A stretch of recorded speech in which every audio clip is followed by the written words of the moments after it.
நேயர்கள் அனைவருக்கும் வணக்கம். நான் உங்கள் ஆர்ஜே விமல்குமார் பேசுகிறேன். நீங்கள் கேட்டுக்கொண்டிருப்பது ஆகாஷ்வாணி சென்னை எஃப்எம் ரெயின்போ 101.4. நேயர்களே, இன்னைக்கு ரெயின்போ மேடை நிகழ்ச்சியில் நாம் சந்திக்கக்கூடிய விருந்தினர் நாங்கள் படத்தோட இயக்குனர், எடிட்டர், கேமராமேன், இப்படி பன்முக திறன் வாய்ந்த ஒரே நபர் இந்த மொத்த படத்தையும் ரைட்டராகவும் தூக்கி சுமந்திருக்கிறாரு.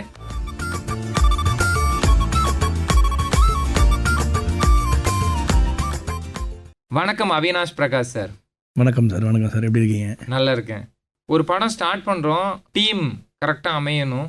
அந்த டெக்னிக்கல் டீமுங்கப்போ எடிட்டர் நம்ம லைனில் இவர் ஓகே, கேமராமேன் இவர் ஓகே, டைலாக் ரைட்டிங்கு இவர்கிட்ட, ஸ்டோரி இவர்கிட்ட, இந்த மாதிரிலாம் கொஞ்சம் பிரித்து வச்சிட்டோம்னா நம்மளுக்கு கொஞ்சம் ஸ்பாட்டில் வந்து ப்ரெஷர் குறைய அப்படிங்கிற ஒரு விஷயம் இருக்கும். பட் நீங்கள் எடிட்டராக, கேமராமேனாக, ரைட்டராக, டைரக்டராக இவ்வளோ டிபார்ட்மெண்ட்டை சுமந்தது எப்படி? நான் முதல்ல எடிட்டிங் அண்ட் சவுண்ட் டிசைன் தான் ட்ரெயின் ஆனேன் ஃபிலிம் ஸ்கூலில். அதுக்கப்புறம் ஸ்க்ரீன் ரைட்டிங், டைரெக்ஷன் படித்தேன். 2 கோர்ஸ் முடித்தேன் ஃபிலிம் ஸ்கூலில். ஸோ இந்த படம் பண்ணும்போது நம்ம எழுத்து ஷூட்டிங்க்கு முன்னாடியே பண்ணிடுறோம். ஸோ அது பண்ணி முடிச்சாச்சு. அதுக்கப்புறம் தான் நம்ம டைரெக்ஷன் போகிறோம்.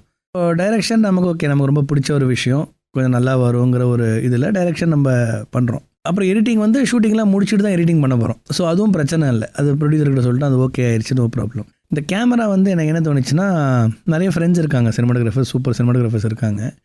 எனக்கு என்னவோ இந்த படத்தில் நானும் நடிகர்கள் மட்டும்தான் இருக்கணும்னு ஒரு ரொம்ப ஸ்ட்ராங்காக ஒரு ஃபீலிங். இதுக்கு நடுவில் வேறு யார் வந்தாலும் விஷன் எங்கேயோ போயிருமோன்னு ஏதோ ஒரு பயமோ இல்லை அது என்னவோ ஒன்று தோணிச்சு. இல்லை இது இந்த படத்தை விட்டுறக்கூடாது இப்படி அப்படின்னு ரொம்ப ஸ்ட்ராங் ஃபீலிங்.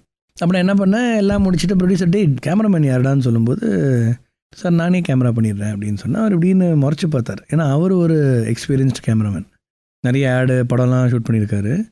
என்னடா சொல்கிறேன்னா, நான் சொன்னேன், இல்லை சார் இந்த படத்துக்கு நான் ஒருத்தர்கிட்ட எக்ஸ்பிளைன் பண்ணி ஷார்ட்டை சொல்லி அவர் ஒன்று வச்சு நான் அதை திருத்தினேன்னா எனக்கு என்னவோ தப்பாக இருக்கும்னு தோணுது சார். நீ ரொம்ப ப்ரெஷர் எடுத்து மண்டையில் போட்டுக்கிற, ஆல்ரெடி நீ எழுதுகிற, ஆல்ரெடி நீ எடிட்டிங் பண்ணுற, ரொம்ப ப்ரெஷராக இருந்தான்னு சொல்லி அவர் அப்படியே விட்டுட்டு போயிட்டார். சரி ஒரு வேளை ப்ரெஷர் அப்படின்னு சொல்லிட்டாருன்னா வேறு யாரையோ கூப்பிடலான்னு. அவர் என்ன பண்ணியிருக்காரு, நல்ல காலமாக அவரோட குரு ஒருத்தர் இருக்கார் பெங்களூரில். அவர்கிட்ட ஃபோன் பண்ணி இந்த மாதிரி அவினாஷ் இப்படி சொல்கிறான், எனக்கு ஒன்றுமே புரியல அப்படின்னாரு.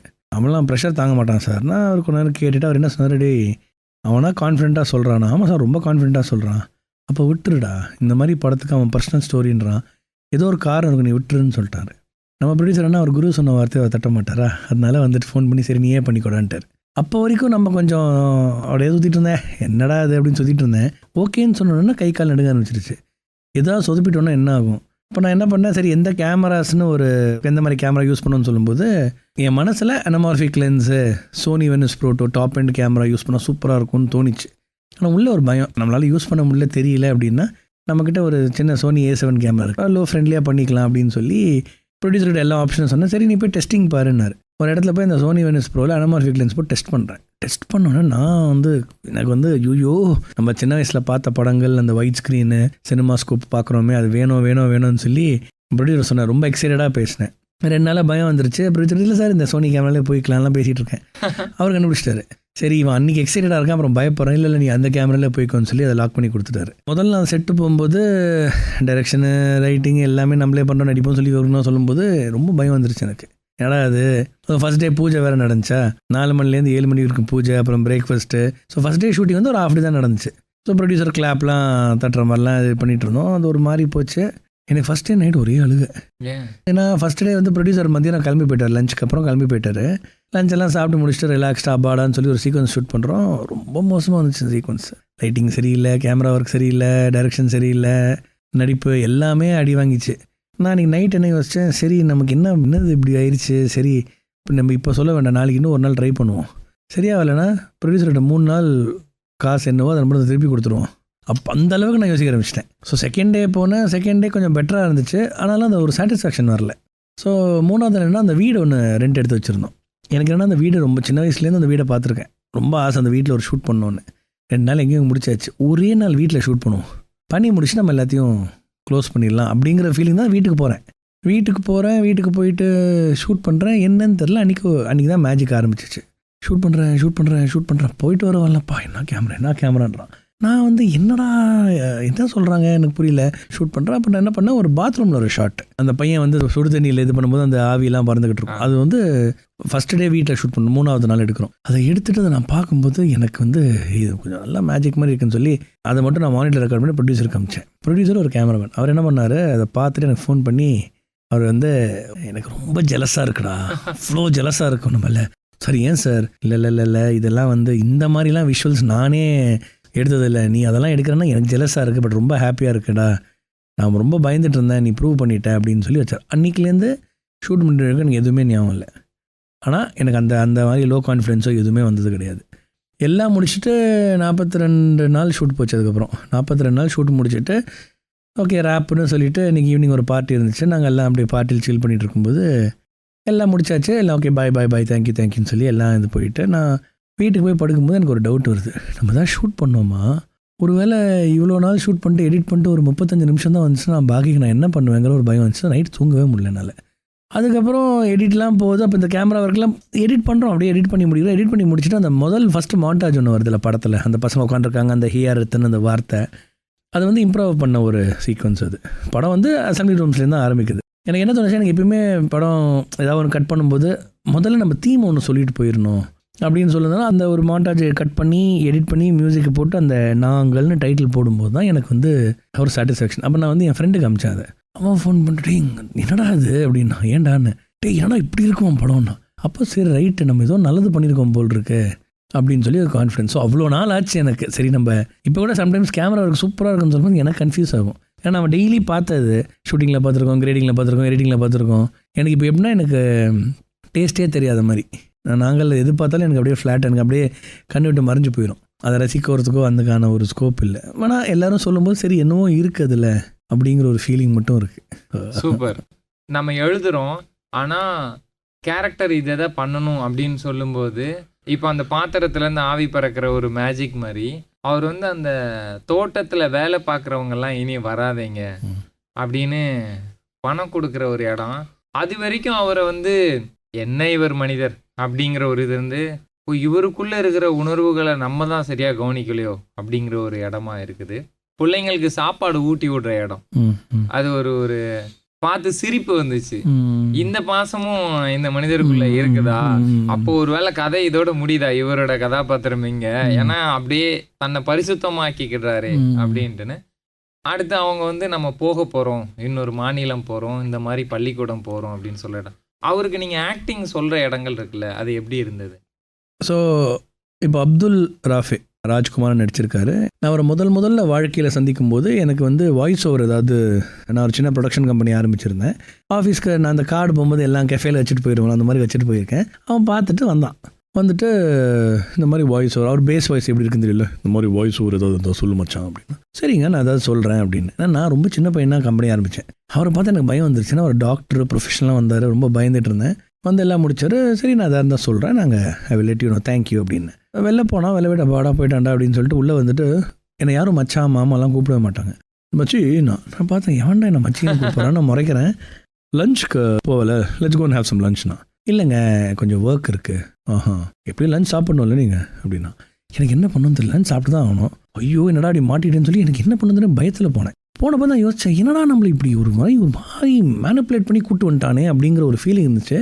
அப்புறம் போய் சாப்பிடும்போது ரொம்ப நல்ல பையனாக இருந்தான், கொஞ்சம் ஜாலியாக பேசினா. அப்புறம் சரி ஓகே நல்ல பையன் அப்படின்னு தோணுச்சு. ஆனால் அந்த ஃபீலிங் என்னால் மறக்கவே முடியல. ராஜ்குமார் கேரக்டர் எழுதும்போது அந்த மாதிரி ஒரு மாதிரியாக ஒருத்தர் யாரா வேணும்னு சொல்லும்போது அப்துல் தாண்டா என்ன அப்படி ஃபீல் பண்ண வச்சான். சரி அவனை ஒரு வாட்டி கேட்டு பார்ப்போம்னு சொல்லி ஃபோன் பண்ணி நான் மீட் பண்ணது 10-12 வருஷம் அப்புறம் 14 மீட் பண்ணேன். 22 கூப்பிட்றேன், கிட்டத்தட்ட 8 வருஷம் ஃபோன் பண்ணுறேன். அது வரைக்கும் நல்லா டச்சிலே இருந்தோம். திடீர்னு காணாமல் போயிட்டான். ஒரு 4 வருஷம் டச்சிலே இல்லை என்கிட்ட. அவன் இருக்கானா இல்லைன்னு எனக்கு தெரியாது. அப்புறம் இமெயில் அனுப்பிச்சா, நம்பரை கொடுத்தான். நம்பருக்கு ஃபோன் பண்ணி இந்த மாதிரி நான் ஒரு படம் பண்ணுறேன் நடிக்கிறேன், இந்த மாதிரி நான் நிறைய வாட்டி சொல்லியிருக்கேன். ஸோ முதல்ல நம்ம படம் பண்ணுறேன்னு சொல்லும்போது என் ஒருத்தன் டெய்லி கூப்பிட்டு படம் பண்ணுறேன்னு சொல்லி ஷார்ட் ஃபிலிம்னு கூட்டுவான் அப்படின்னு தான் நினச்சிருப்பான். படம் பண்ணுறேன், இந்த மாதிரி ஆடிஷன் வரியான்னு கேட்டேன். அதான் ஐம் நாட் இன்ட்ரெஸ்டட், நான் இன்னும் ட்ரை பண்ணல போ. ஆனால் அப்படி சொல்கிறேன், இல்லைடா நீ வந்துடுடா ஒரு வாட்டி வந்து ட்ரை பண்ணுறாங்களா? இல்லை அதான் ட்ரை பண்ண மாட்டேன், எல்லாம் வேண்டாம். என்ன கதைன்னா லைட்டாக சொன்னேன், இதெல்லாம் ரொம்ப டார்க்காக இருக்கடா, இதெல்லாம் வேண்டாம், ஐ டோன்ட் லைக்ன்றான். நீ வாடா ஆடிஷனுக்கு, நான் ஃப்ளைட் டிக்கெட் அனுப்புகிறேன்னு சொல்லி ஃப்ளைட் டிக்கெட் அனுப்பிச்சேன். அவன் வரான். நான் கேட்டேன், டேய் உன் மீசை எப்படா இருக்குது, தாடி வச்சிருக்கியா? நாம தாடி வச்சிருக்கேன், எனக்கு மீசை மட்டும் வச்சுட்டு வடக்கும் நல்ல லாங் மீசைன்னா மீசையை கட் பண்ணிட்டு வரான். உள்ளே வரான். வந்துட்டு என் ரூமில் உட்காந்து ஒரு 3 மணி நேரம் பேசுகிறோம். இந்த படம் பற்றி பேசுகிறோம். அவனுக்கு தெரியும் இந்த படம் வந்து என்னோடய வாழ்க்கையில் சார்ந்த ஒரு விஷயம்னு தெரியும். அந்த எமோஷன் கொஞ்சம் கொஞ்சம் அப்பப்போ கேள்விப்பட்டிருக்கான். அவன் சொல்கிறேன், ஏன்டா இந்த படத்தை எடுக்கிற, வேணாண்டான்றான். அது எனக்கு என்னென்னா கதை நல்லா இல்லைன்னு வேணான்னு சொல்கிறானா, இல்லை அவனுக்கு பயமாக இருக்குன்னு வேணான்னு சொன்னால் எனக்கு புரியல. அப்புறம் தான் புரிஞ்சு அவனுக்கு பயமாக இருக்குது, இது நம்ம நடிக்கணுமே, நம்ம வேண்டான்னு சொல்லிட்டு போயிட்டான். அவன் நடிப்பே வேண்டாம் இனிமேனு போயிட்டான். திருப்பி ஒரு வாய்ப்பு கிடைக்கிது, வேண்டான்னு சொல்லும்போது வாய்ப்பு கிடைக்கும்ல, அந்த மாதிரி ஒரு டைம் அவனுக்கு. ஸோ எனக்காக ஒரே ஒரு இது பண்ணுறான். 2 நாள் கூப்பிட்டுருந்தேன் அவனை. ஹோட்டல் ரூம் கொடுத்துருந்தோம், 2 நாள் கூப்பிட்டுருந்தேன். ஃபஸ்ட் டே வந்து அவன் 3 மணி நேரம் பேசணும். பேசிட்டு நான் கீழே எல்லாம் ஆடிஷனுக்கு செட் பண்ணியிருந்தேன். கேமரா வச்சோம். வந்துட்டு 2 டைலாக் பேசினேன். 2வது எனக்கு ஃபஸ்ட் டைலாக் பேசணும்னு தெரிஞ்சிருச்சு. இவனை விட எவனாலையும் பெட்டராக பண்ண முடியாது. அவன் முதல்ல கம்யூர் அப்படின்னு எனக்கு அப்பயே தெரிஞ்சு, ஆஹா இந்த டோனு எல்லாம் பக்காவாக இருக்குன்னு சொல்லி அப்புறம் என்னோடய அசோசியேட் ராகவேந்திரான்னு ஒருத்தர் இருக்கான். அவனை வந்து இந்த அரைகிற மாதிரி சீன், கையங்க வச்சுக்கூடான்னு சொல்லி அவனை அரைகிற மாதிரி சீன் பண்ணுறோம். அதை பண்ணும்போது இவன் இதுக்குனே பிறந்த மாதிரி தான் இருக்கான் அவன். நான் என்ன அந்த முதல் நாள் அவனை மீட் பண்ணும்போது என்ன ஃபீலிங் எனக்கு அது வருது, திருப்பி அந்த பயம் அந்த பதட்டம் வருது. சரி சூப்பர் நல்லா இது பண்ணுறான்னு சொல்லி நான் ஒன்றுமே இல்லை, சரிடா மேலே வாடான்னு சொல்லி உட்காந்துட்டு ஷேக் கொடுத்து நீ செலக்டட்ரா அப்படின்ட்டேன். அவன் பார்த்துட்டு ப்ரொடியூசர்கிட்ட எதுவும் சொல்ல வேணுமா, நான் மெசேஜ் அனுப்பிச்சிட்டேன்டா சார், அவன் செலக்டட் சார் ஓகேன்னு சொல்லிட்டேன். ஓ சரி ஓகேடா, நாளைக்கு ஏதாவது ஆடிஷன் பண்ணுமா, நாளைக்கு ஒன்றும் இல்லைடா தான் ஓகே ஆயிடுச்சு, என்னடா நாளைக்கு என்னடா பண்ணுறதுன்னா என் ரூமில் உட்காந்துக்கூடா அப்படின்னு. சரி நீயும் வா நம்ம எங்கேயாவது வெளில போகலான்னா. சரிண்ணா அன்றைக்கி நான் டெம்பரேச்சர் செக் பண்ணிட்டே இருந்தேன். எனக்கு ஒரு மாதிரியாக இருந்துச்சு. உலகத்துக்குள்ளே கோவிட் போனதுக்கப்புறம் எனக்கு வந்துச்சு கோவிட். ஸோ ஆடிஷன் பண்ணுற நாளுக்கு அடுத்த நாள் எனக்கு கோவிட்னா நான் முதுகு வெளிக்குது. அப்புறம் போய் செக் பண்ணால் கோவிட் பாசிட்டிவ்னா அவங்ககிட்ட எதுவும் சொல்லி நீ போய் கடை கொஞ்சம் வேலையாக இருக்கேன்னு சொல்லிட்டேன். அப்புறம் 15 days நான் அவங்க டச்சிலே வரல. நேச்சுரலி 15 days குவாரண்டைனில் 15 days நான் ஜாலியாக டிவிலாம் பார்த்துட்டு எனக்கு கோவிட் வந்துச்சா, என் தம்பி என்ன ஹெல்ப் பண்ணுறது, அவனுக்கு கோவிட் வந்துருச்சு. எங்கள் தாத்தாக்கு 97 வயசு அப்போ, 96 வயசு அப்போ. நாங்கள் என்ன பண்ணோம், தாத்தா நீங்கள் சேஃபாக அவரை பூட்டிட்டோம். வீடு ஃபுல்லாக எங்களுக்கு தான். அவரை பூட்டிட்டு நாங்கள் ஜாலியாக இருந்தோம். அவர் வந்து டேய் உங்களுக்கு கோவிட் என்ன பூட்டிங்களாடான்னு சொல்கிற மாதிரி ஆயிடுச்சு. இதெல்லாம் பண்ணிட்டு அப்புறம் கூப்பிட்றேன், ப்ரொடியூசர் எல்லாம் ஓகே பண்ணிட்டாரு. நான் கூப்பிட்டுட்டு டே எல்லாம் ஓகேடா ஜனவரி நீ ஃப்ரீ ஆச்சுக்கோ. டேய் என்னடா 15 நாள் காணாமல் போயிட்டேன். இல்லைடா எனக்கு கோவிட் வந்துருச்சா, எனக்கு கேட்டால் ஏன்டா சொல்லு, ஒரு பயம் தான் அதான் சொல்லடான்னு. அடப்பாவின்னா எல்லாம் ஓகே அப்படின்னு சொல்லி ப்ரொடியூசர்கிட்ட எல்லாம் பேசியாச்சு. அப்புறம் அட்வான்ஸ்லாம் போயிடுச்சு, அது லாக் ஆகிடுச்சு. இப்படி தான் இவனை சூஸ் பண்ணேன். ஆனால் என்னென்னா அந்த ஹார்ட்டை அவன் புரிஞ்சுக்கிட்டான்னு எனக்கு தோணுச்சு. ஸோ அவன் எப்போ அந்த ஹார்ட்டை புரிஞ்சுக்கிட்டானோ நான் அதுக்கு மேலே அவனை போர் அடிக்கல. கேரக்டர்னா என்ன தெரியுமா, எதுவுமே சொல்ல. நான் சொன்னேன் டே அவனுக்கு நான் 3 hour எக்ஸ்பிளைன் பண்ணேன். இப்படி பிடிச்சிக்கிட்டான். டே இது எனக்கு பிடிச்சா இல்லை, எதையுமே ஓவராக பண்ணாத, எதையுமே இறங்கி பண்ணாத, நீ என்ன தோணிச்சோ என்ன பண்ணுற அப்படியே அவன் மைண்டில் வச்சுக்கோன்னு. அவன் அதை மட்டும்தான் பண்ணான். ஸோ இதுதான் அவனை சூஸ் பண்ணுறதுக்கான ஒரு காரணம். இப்போ அந்த நீங்கள் சொன்னீங்கல்ல அந்த சீனு, அந்த ஒர்க்கர்ஸ் எல்லாம் வேலை நாங்கள் எங்கே வெளில போக சொல்லிட்டீங்களா ஐயா, அது இம்ப்ரோவைஸ் சீன், ஸ்கிரிப்டில் இல்லை அது. ஆமாம். ஸோ பேசிக்காக என்னென்னா எங்கள் அப்பா எங்கள் வாழ்க்கையில் நடந்த ஒரு பார்ட் தான் இது. நான் எப்பயுமே வந்து வாழ்க்கையில் இருந்த பார்ட் வந்து ஒரு மாதிரி அப்பா கேரக்டர் வந்து ஒரு வேறு ஷேட்லேயே இருந்தார், ஒரு மாதிரி கொஞ்சம் தூரமாகவே இருந்தார். நான் அந்த படம் பண்ணிகிட்டு இருக்கும்போது நான் யோசிக்கிறேன், ஒரு நாள் கொஞ்சம் லைட்டிங்க்கு டைம் ஆகிட்டு இருந்துச்சு. அப்போ நான் யோசிச்சுக்கிட்டு இருக்கேன், எங்கள் அப்பாவுக்கு அப்போ வந்து ஒரு 44 வயசு இருக்கும். 44 வயசில் மொத்தத்தையும் விட்டு இந்த இடத்தெல்லாம் விட்டு ஒரு இடத்துக்கு மாத சம்பளத்துக்கு போகிறாரு, நம்மளால முடியுமா அப்படின்னு யோசித்து பார்க்கும்போது நான் இந்த படம் பண்ணும்போது ஐ திங்க் 31 இருந்தேன். எனக்கு இப்பயே முடியாதுன்னு தோணுச்சு. நான் வேலையை விட்டு கிட்டத்தட்ட ஒரு 9 வருஷம் ஆகுது. அப்போ எப்படா எங்கள் அப்பா எல்லாத்தையும் தாங்கிட்டு போனாருன்னு சொல்லும்போது எனக்கு ஒரு மாதிரியாக ஏதோ ஒன்று தோணுது உள்ள. என்னடா அது எங்கள் அப்பா யாரா, நான் புரிஞ்சுக்கலையா என்ன ஏதுன்னு எனக்குள்ளே ஒரு பெரிய ஒரு குழப்பம் போய்கிட்டு இருக்கு. இந்த மாதிரி டைமில் நீங்கள் படத்தில் இந்த சீன் இல்லை, லாங்கர் கட், அந்த 4 hour கட்டில் இது இருக்குது. ஒரு பையன் வந்து வளர்ந்து திருப்பி வீட்டுக்கு வருவான். அது யாருன்னா அந்த அடல்ட்டாக நடிக்கிற பையன் வந்து விக்னேஷ் ராஜா, போர்த்தொழில் டைரக்டர். இது போர்த்தொழில் ரிலீஸ் ஆகிறதுக்கு முன்னாடி ஊட்டிக்கு வரான். வந்துட்டு சொல்லலாம் மச்சான் என்னடா செட்டு என்னடா சீனுன்றான். நான் வந்து வாடா நம்ம டீ குடிச்சிட்டு அந்த சைடு போய் பின்னாடி போய் பேசுவோம்டா, கொஞ்சம் நிறைய பேசுவோம் அப்படின்னு சொல்லி நான் கூப்பிட்டு போயிட்டு அந்த ஒரு சைடில் உட்காந்து பேசியிருக்கேன். கரண்ட் போயிடுச்சு. என்னடா ஆச்சுன்னு கத்திட்டு இருக்கோம். சார் கரண்ட் வரும் சார் கொஞ்சம் வெயிட் பண்ணுங்கன்றான். ஜென் செட் எல்லாம் போய்ட்டு இருக்காங்க நைட் ஷாட்டுக்கு. இருட்டு, எனக்கு அவன் மூஞ்சி தெரியல, அவனுக்கு என் மூஞ்சி தெரியல. நாங்கள் பேசிக்கிட்டு இருக்கோம். இந்த கேரக்டர் என்ன, இந்த பையன் ஏன் திருப்பி வரான், இவன் என்ன யோசிக்கிறான், நான் என்ன யோசிக்கிறேன் அதை தான் அவன் யோசிக்க சொல்கிறேன். பேசிக்கிட்டு இருக்கேன். திடீர்னு சைலண்ட் ஆகிட்டேன். இருட்டு, அவனுக்கு கண்ணு தெரியல, எனக்கும் கண்ணு தெரியல. நான் அழுதுகிட்டு இருக்கேன். எனக்குள்ளேயே அழாதரா நண்பனுக்கு முன்னாடி எப்படி அழ முடியும்னா, நானும் அவனும் அழுதுதான் பார்த்ததே கிடையாது. அவன் வந்து சரி சொல்கிறான் மச்சான் சொல்கிறா ரே சொல்கிறான்றான். அப்போ தான் புரியுது அவனுக்கு, அவன் உடஞ்சி போய் கிடக்கான் அப்படின்னு. நான் என்ன சொல்லிட்டு இருந்தேன்னா, 44 வயசில் வந்து எல்லாத்தையும் விட்டு இந்த பசங்களுக்காக சாக்ரிஃபைஸ் பண்ணிட்டு போகிறாரேடா, அவர் மனநிலை எப்படி இருந்திருக்கும்னு நான் ஏதோ சொல்லிட்டு இருக்கேன். எனக்கு ஒரு மாதிரி ஆயிடுச்சு. இதை அவன் கேட்டுட்டு என்ன பண்ணணும் தெரியாமல் ஒரு மாதிரி ஆக்கோட தோலெல்லாம் தட்டி பரவாயில்ல மச்சான்றான். அப்போ நான் சொன்னேன், இதாண்டா நீ ஃபீல் பண்ணணும், உனக்கு என்ன பண்ணுமே தெரில, என்ன இது யார் இந்த மனுஷன் யார்? ஏன்னா சின்ன வயசில் பார்க்கும்போது மிருகமாக இருக்கான், அடிக்கிறான்டா திட்டுறான்டா டிசிப்ளினாருன்றான். ஆனால் நம்ம ஒரு சர்டன் 30க்கு வரும்போது அவர் பண்ணலாம் கரெக்ட் தானேடா அப்படின்னு தோணுது. இப்போ நான் அவராகவே மாறிக்கிட்டு இருக்கேன். இதுதான் என்னோடய லைஃபோட கதை. இதை அவங்ககிட்ட சொல்லும்போது எனக்கு என்ன ஆச்சுன்னா, அப்பா பாயிண்ட் ஆஃப் வியூவில் தான் ஒன்று இருக்கும்ல. அப்போ நான் என்ன ஆச்சு, எங்கள் ஸ்டாஃப் பற்றி யோசித்தேன். அப்போ என்னாச்சு, நான் வந்து ஒரு சொன்ன ப்ரொடக்ஷன் கம்பெனி நடத்திட்டு இருக்கேன்னு, ஷூட்டிங் போனோன்னே கிளைண்ட் ஒரு தூரத்தரம் விட்டு போகிறான். அவினாஷ் இல்லை, அது எப்படி நீ இருக்க முடியும், நீ படம் தான் எடுக்கிற, போய் எடுத்துக்கோன்னு சொல்லி ஒரு கிளைண்ட்டாக போகிறான். எனக்கு ரெவன்யூ அப்படியே கட் ஆகிக்கிட்டே இருக்குது. ஸோ இது பேரலாக நடந்துக்கிட்டு இருக்கு. இப்போ யோசிக்கிறேன், எனக்கு இவ்வளோ கஷ்டமாக இருக்குது, எப்படி இப்போ நான் எம்ப்ளாயீஸ் கிட்ட வந்து வேணாண்டா, என்கிட்ட காசு இல்லைடா போங்கடான்னு என்னால் சொல்கிறதுக்கு எவ்வளோ கஷ்டமாக இருக்கும். இவங்க என்னை நம்பி வந்திருக்காங்க, அப்போ அந்த எஸ்டேட்டில் அவ்வளோ பேர் இருந்தாங்களே, அதெல்லாம் எப்படி சொல்லியிருப்பாங்கன்னு யோசிக்கிறேன். சரி, ஒரு இம்ப்ரவைசேஷன், ஒரு சீன் ஒன்று பண்ணுவோன்னு சொல்லி அப்துல்லை கூப்பிட்றேன். இந்த மாதிரி வரடா, இப்படி நிற்கிற எல்லோரும், ஐயா என்னையா திடீர்னு கிளம்புன்னு சொல்லிட்டீங்களே அப்படின்றாரு. பேசுகிறோம் சீன் எடுக்கிறோம், ஒரு ஷார்ட் எடுக்கலாம்னு சொல்லி ஒரு லென்ஸ் போட்டு எடுக்கிறேன், சரியாக வரல. ரெண்டாவது ஷார்ட் எடுக்கிறோம், சரியாக வரல. லென்ஸை மாற்றி மூணாவது ஷார்ட் எடுக்கிறோம், சரியாக வருது. அப்போது என்னாச்சு, நான் இந்த ஒர்க்கர்ஸ் கிட்ட ஒரு நடிச்சு காட்டுறேன். இப்படி வந்து யா என்னங்கய்யா அப்படின்னு சொல்கிறாங்க, இதெல்லாம் பண்ணுறாங்க. என்னாச்சு, அவங்க அந்த 3 நாள் ரிஹர்சல் பண்ண அப்துல்லை பார்க்க எமோஷன் ஆகிட்டு இருக்காங்க இவங்க. எனக்கு அது தெரியல. ஸோ அப்துல் வரான், வந்துட்டு நல்ல இடத்துல வேலை செய்யுங்க, அந்த ஃபைனல் டேக் வருது, இல்லை பெர்ஃபார்ம் பண்ணுறான், போகிறேன், விட்டுருங்கம்மா அப்படின்றான். நான் கேமராவில் திரும்ப எல்லாம் அழறாங்க.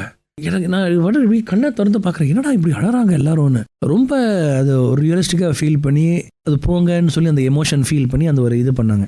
ஸோ அந்த சீன் முடியும் போது எனக்கு என்ன ஆகுதுன்னா, இப்படி தானே ஏதோ ஒன்று நடந்திருக்கும், ஏதோ ஒரு விஷயம் நடந்திருக்கும், இது நமக்கு தெரியாது, இந்த பசங்களுக்கு ஒன்றும் புரியாது. அவங்களுக்கு என்னென்னா அப்பா வந்தார், இவங்களெல்லாம் அனுப்பி விட்டுருப்பாங்க. அப்போலேருந்து என்ன ஆரம்பிச்சுன்னா, என் மைண்டில் வந்து ஒரு சின்ன ஒரு தாட், ஸ்கிரிப்ட் தான் நமக்கு மெயின், ஆனால் ஒரு மோனோட்டோனாக இல்லாமல் இந்த ஒரு சாயல் ஒன்று வரணும். ஏன்னா சின்ன வயசுல அந்த பசங்க பார்க்குற பார்வை இப்படி இருக்கலாம், ஆனால் இந்த மாதிரி ஒரு 2-3 விஷயம் தூக்கி போடணும். அதே மாதிரி அந்த குடிச்சிட்டு உங்கள் வாழ்க்கைக்கு எடுத்துகிட்டு நிறைய வாட்டி எங்கள் அப்பா சொல்லுவார், உங்கள் வாழ்க்கைக்கு எடுத்துட்டேன்ப்பா, உங்கள் வாழ்க்கைக்கு எடுத்துட்டேன்ப்பான்னு. அப்போ என்னென்னா, ஒரு மனுஷன்னா என்ன, ஒரு மனுஷன் யார் என்ன அப்படின்னு பார்க்கும்போது இதுவும் அவன் தான், இதுவும் அவன் தான்.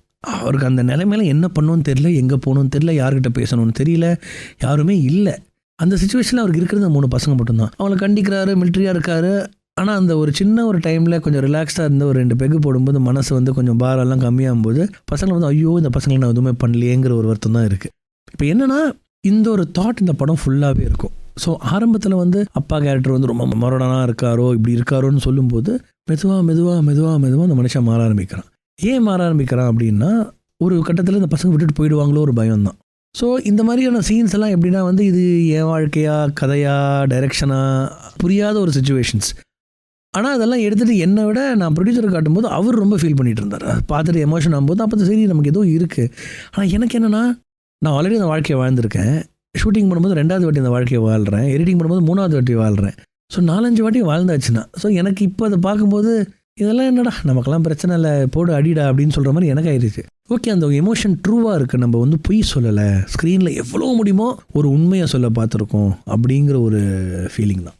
ரைட்டராக நீங்கள் வந்து சிலருக்கு வந்து இலக்கியம் பரிச்சயமாக இருக்கும், பல ஆண்டுகள் வாசிப்புன்னு. சிலருக்கு வந்து விஷுவல் இம்பேக்ட்லேயே இப்படி ஒரு ஐடியா, இந்த லைனை வச்சுட்டு டிஸ்கஷனில் இப்படி எழுதிடலான் இருக்கும். இப்போ நாங்கள் பற்றி எழுதணும்னா, குழந்தைகளோட மனநிலையில் அப்பாவை பார்த்துட்ருக்குறோம்.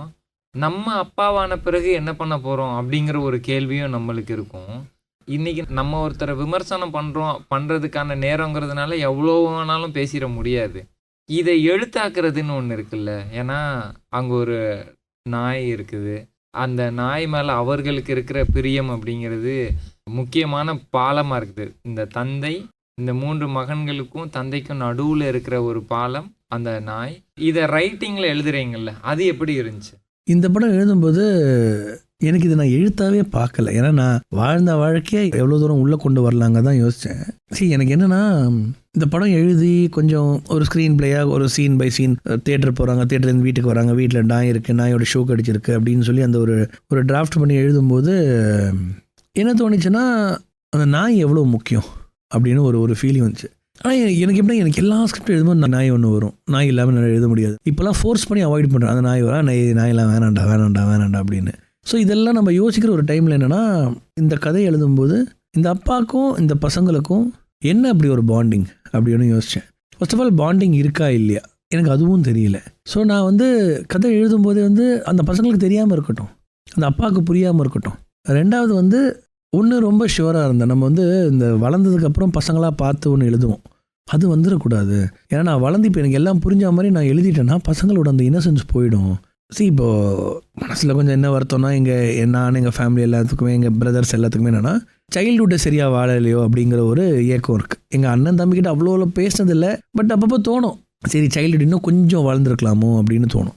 அப்போ என்னென்னா இந்த வாழ்ந்திருக்கலாமோ அப்படிங்கிற ஆசையை வந்து மைண்டில் யோசிக்கும்போது நம்ம அந்த இன்னசென்ட் சைல்டாக தான் யோசிக்கிறோம், அந்த குழந்தையாக தான் நான் யோசிக்கிறேன். அப்போ என்னென்னா இப்போ திருப்பி ஊட்டி போகும்போது இப்போவும் வந்து அந்த க்ரௌன் பேக்கரியில் போயிட்டு ஹனி கேக் வாங்கி சாப்பிட்ணும், ஆப்பிள் கேக் வாங்கி சாப்பிட்ணும், உடம்பு ஒத்துக்க மாட்டேங்குது. ஆனாலும் சாப்பிட்ணும், அந்த பிரெட் வாங்கிட்டு போகணும், ஊட்டி ட்ரெயினில் போகணும், அங்கே போய் டீ குடிக்கணும், தேட்டரை பார்க்கணும், பராக்கு பார்க்கணும், இந்த யோசனை வந்துக்கிட்டே இருக்குது. நான் என்ன யோசிக்கிறேன்னா, இப்போ 30+ ஆயாச்சு, இப்போ கூட ஏன்டா அந்த ஃபீலிங் வருது, அது என்ன ஏன் விட்டுட்டு போக மாட்டேங்குது அப்படின்னா, வாழ்க்கை பூரா அது விட்டுட்டு போகாது. ஏன்னா அந்த ஊட்டியில் இருக்கிற அந்த டைமை வந்து அந்த டைமில் இந்த உணர்வுகள்லாம் நான் ஃபீல் பண்ணணும்னு நினச்ச டைமில் என்னால் ஃபீல் பண்ண முடியல. ஸோ வாழ்க்கை பூரா அது இருந்துக்கிட்டே இருக்கும். இதை வந்து நான் ஸ்க்ரீன் ப்ளே எழுதும்போது இந்த இன்னசென்ஸ் எனக்கு வேணும். நான் இப்போ அடல்ட்டாக யோசிச்சுன்னா ஜட்ஜ் பண்ணிடுவேன், இந்த கேரக்டரை ஜட்ஜ் பண்ணக்கூடாதுன்னு சொல்லி நான் குழந்தையாக இருந்தபோது என்ன ஒரு கேஜுக்குள்ளேருந்து இந்த விஷயத்தை பார்த்தோன்னா அப்படி தான் நான் எழுதினேன். அப்படி எழுதும்போது இந்த வாட்டி நான் அந்த குழந்தையாக இருக்கும்போது நிறைய விஷயங்கள் பார்த்தேன், நிறைய விஷயங்கள் பண்ணியிருக்குமோன்னு தோணுச்சு, நிறைய விஷயங்கள் ஏன் பேச முடியலன்னு தோணுச்சு.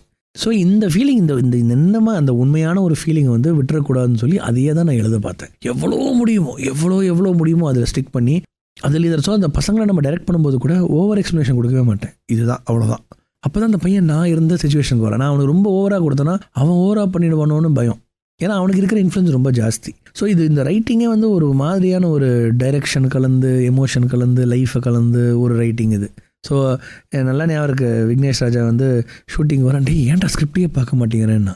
இப்போ தான் நான் யோசிக்கிறேன், ஆமாம் இல்லை நம்ம ஏன் ஸ்கிரிப்டே பார்க்க மாட்டேங்கிறோம், ஏன்னா எல்லாம் வாழ்ந்தது. என்னடா சீனு, ஃபோர்ஸ் என்னடா சீனுன்னா சரி உள்ள போகிற ஷோ அவங்க புரிஞ்சிருச்சுடா, அவ்வளோ அது மைண்டுக்கு இருக்கும். போகிறான், ஷூ எடுக்கிறான், அது வந்துடுறான் அப்படி தான் இருக்கும். ஸோ இது கொஞ்சம் ஒரு மாதிரி அன்யூஷுவலான ஒரு ரைட்டிங். குழந்தைங்களுக்கு எப்போதுமே இந்த ரேங்க் கார்டு வந்து வீட்டில் சைன் வாங்குறதுங்கிறது எப்படி சொல்லனா, டாப்பர் எப்போதுமே டாப்பராகவே இருப்பாங்க. பட் இந்த ஆவரேஜ் ஃபேஸ் பண்ணுற விஷயங்கள் இருக்குல்ல, ஐயோ மேக்ஸ் வீக் இந்த மாதிரி இருக்கும். அப்போ அந்த 2 பேருக்கு நடுவில் ஒருத்தரை வந்து அப்பா சொல்கிற நரேஷன் இருக்குல்ல, மனமே உடையும். ஏன்னா அவனுக்கு மனநிலையும் அவனுக்கு அறிவும் இருக்கிறத பொறுத்து தான் அவனோட மதிப்பெண்கள். ஆனால் அது மட்டுமே அவனை எடை போடுறதுக்கான ஒரு குணாதிசயம் ஆயிடாதுன்ட்டுன்னு அந்த இடம் பற்றி சொல்லுங்கள். எங்கள் அப்பா வந்து ரொம்ப நல்லா படித்த ஒரு மனுஷன், நல்லா படிப்பார், நல்ல இன்ட்ரெஸ்ட் இருக்கிற ஒரு கிட்டாக இருந்தார். ஸோ எங்கள் அப்பாவுக்கு அடுத்து தான் எங்கள் அண்ணன் மட்டும் தான் கொஞ்சம் நல்லா படிப்பான். இப்போயும் வந்து PhD, ஒரு ப்ரொஃபஸரு, எல்லாம் பயங்கரமான படிப்ஸ். அதுக்கப்புறம் தான் நானும் என் தம்பியும், நாங்கள் 2 பேரும் படிக்க மாட்டோம், கதை அடிச்சுக்கிட்டு இருப்போம், கதை சொல்லுவோம், வளருவோம், இதெல்லாம் நிறையா பண்ணுவோம். படிக்க சொன்னால் கொஞ்சம் கஷ்டம். எனக்கு எப்படின்னா, எனக்கு படிக்க சொன்னால் கஷ்டம், நான் கதை நல்லா எழுதுவேன். ஸோ இங்கிலீஷு, ஹிஸ்ட்ரிலாம் ஏதாவது ஒன்று எழுதிடுவேன். மேத்ஸ் ரொம்ப கஷ்டப்பட்டு பைஹார்ட் பண்ணி பண்ணுவேன். தம்பி எப்படின்னா கொஞ்சம் ரிலாக்ஸ் டைப், வந்துச்சுன்னா எழுத மாட்டேன், ட்ரை பண்ணுவான், அந்த மாதிரி ஒரு கேட்டகரி. நான் வந்து எப்பயுமே ஒரு 2 சப்ஜெக்ட் 3 சப்ஜெக்ட் ஃபெயில், தம்பி எப்பயுமே எல்லா சப்ஜெக்ட் ஃபெயில் ஆகிடுவான் மோஸ்ட்டாக. கரெக்டாக அந்த போர்டு எக்ஸாமில் பாஸ் ஆகிட்டான். ஸோ அது வந்து ஒரு மாதிரி எங்கள் குடும்பத்தில் அது ஒரு ரொம்ப சாதாரணமான ஒரு விஷயம், தம்பி எல்லா சப்ஜெக்ட் ஃபெயில் ஆகிடுவான் அப்படின்னு. ஆனால் நார்மல் ஃபேமிலியாக அது கிடையாது, எல்லா சப்ஜெக்ட் ஃபெயில் ஆக விட மாட்டாங்க. இப்போது தம்பிக்கு படிப்பு மேலே தான் இன்ட்ரெஸ்ட் இல்லை. ஆனால் ஏன்னா அந்த ரிப்போர்ட் கார்டு வரும்போது பயப்படுவோம், ஏன்னா நான் ஒரு 3 சப்ஜெக்ட் ஃபெயில் ஆகிருப்பேன், அண்ணன் ரொம்ப பெருசாக ஸ்கோர் பண்ணிக்க மாட்டான், பண்ணியிருப்பான் இன்னும் பெட்டராக பண்ணியிருக்கலாம்னு தோணும், தம்பி இந்த மாதிரி ஃபெயில் ஆகிருப்பான். ஸோ நாங்கள் போய் நிற்கும்போது சைன் வாங்கிறதுக்குள்ளேயே எங்கள் உயிரே போய் பண்ண மாட்டேன்னு தூக்கி போட்டு போயிடுவார். ஸோ அது சின்ன வயசுலேருந்து சம்டைம்ஸ் சொல்லுவாங்கல்ல, இப்போ கூட தூங்கி எழுந்துக்கும் போது 12th ஃபெயிலுன்னு சொல்லி நான் எழுதுப்பேன், ஐயோன்னு எழுதுப்பேன். அப்புறம் பாஸ் ஆகிட்டேன்டா போங்கடான்னு சொல்கிற மாதிரி அது ஒரு மறக்க முடியாத ஒரு மெமரி. ஏன்னா எவ்வளோ சப்ஜெக்ட் ஃபெயில்னா 6 சப்ஜெக்ட் ஃபெயில், எவ்வளோ சப்ஜெக்ட் இருக்குது, 6 சப்ஜெக்ட் தான் இருக்குது. எங்களுக்குள்ள அடிலாம் வாங்கி அழுதெல்லாம் முடிச்சு நான் தம்பிலாம் கலாய்ச்சிப்போம், நீ 6 சப்ஜெக்ட் ஃபெயில் அடையப்படா, நான் 4 தாண்டா ஃபெயிலு அப்படின்னு. அதில் ஒரு கெத்து பார்த்து அது ஒரு மாதிரியான அன்யூஷுவல் ஃபன் ஒன்று. அடி வாங்கி அழுது முடிச்சுட்டு அப்போ மாதிரிலாம் வச்சுட்டு 2 நாளுக்கு அப்புறம் அதில் வச்சு நான் கலாய்ச்சிக்கிறது. ஸோ அதுவும் ரொம்ப இம்பார்ட்டன்ட் சீனாக இருந்துச்சு. அண்ட் அந்த சீன் கன்சீவ் பண்ணும்போது அந்த ஒரு எவ்வளோ சப்ஜெக்ட் ஃபெயிலு, அந்த ஒரு ப்ளே இருக்குல்ல, மேனிப்புலேஷன், இவர் தான் பிரின்சிபல், என் பையன் எப்படா ஃபெயில் ஆக முடியுங்கிற அந்த விஷயத்த வந்து எப்படி ஒரு மேஜிக்காக சொல்லலாம். ப்ளஸ் இந்த குழந்தையாக இருக்கும்போது என்னென்னா 6 சப்ஜெக்ட் ஃபெயிலுன்னு சொல்லும்போது இன்னொருத்தர் சிரிச்சிடுவான், அது பிரச்சனைன்னு தெரியுது ஆனாலும் சிரிச்சிடுவான். ஸோ அந்த சீனில் சிரிச்சிடும், அந்த இவன் அந்த குட்டி பையன் சிரிப்பான், சிரிச்சோன்னா அந்த கொட்டுறான்னா நிஜமாக கொட்டிட்டான் அந்த சீனில். அப்படியா?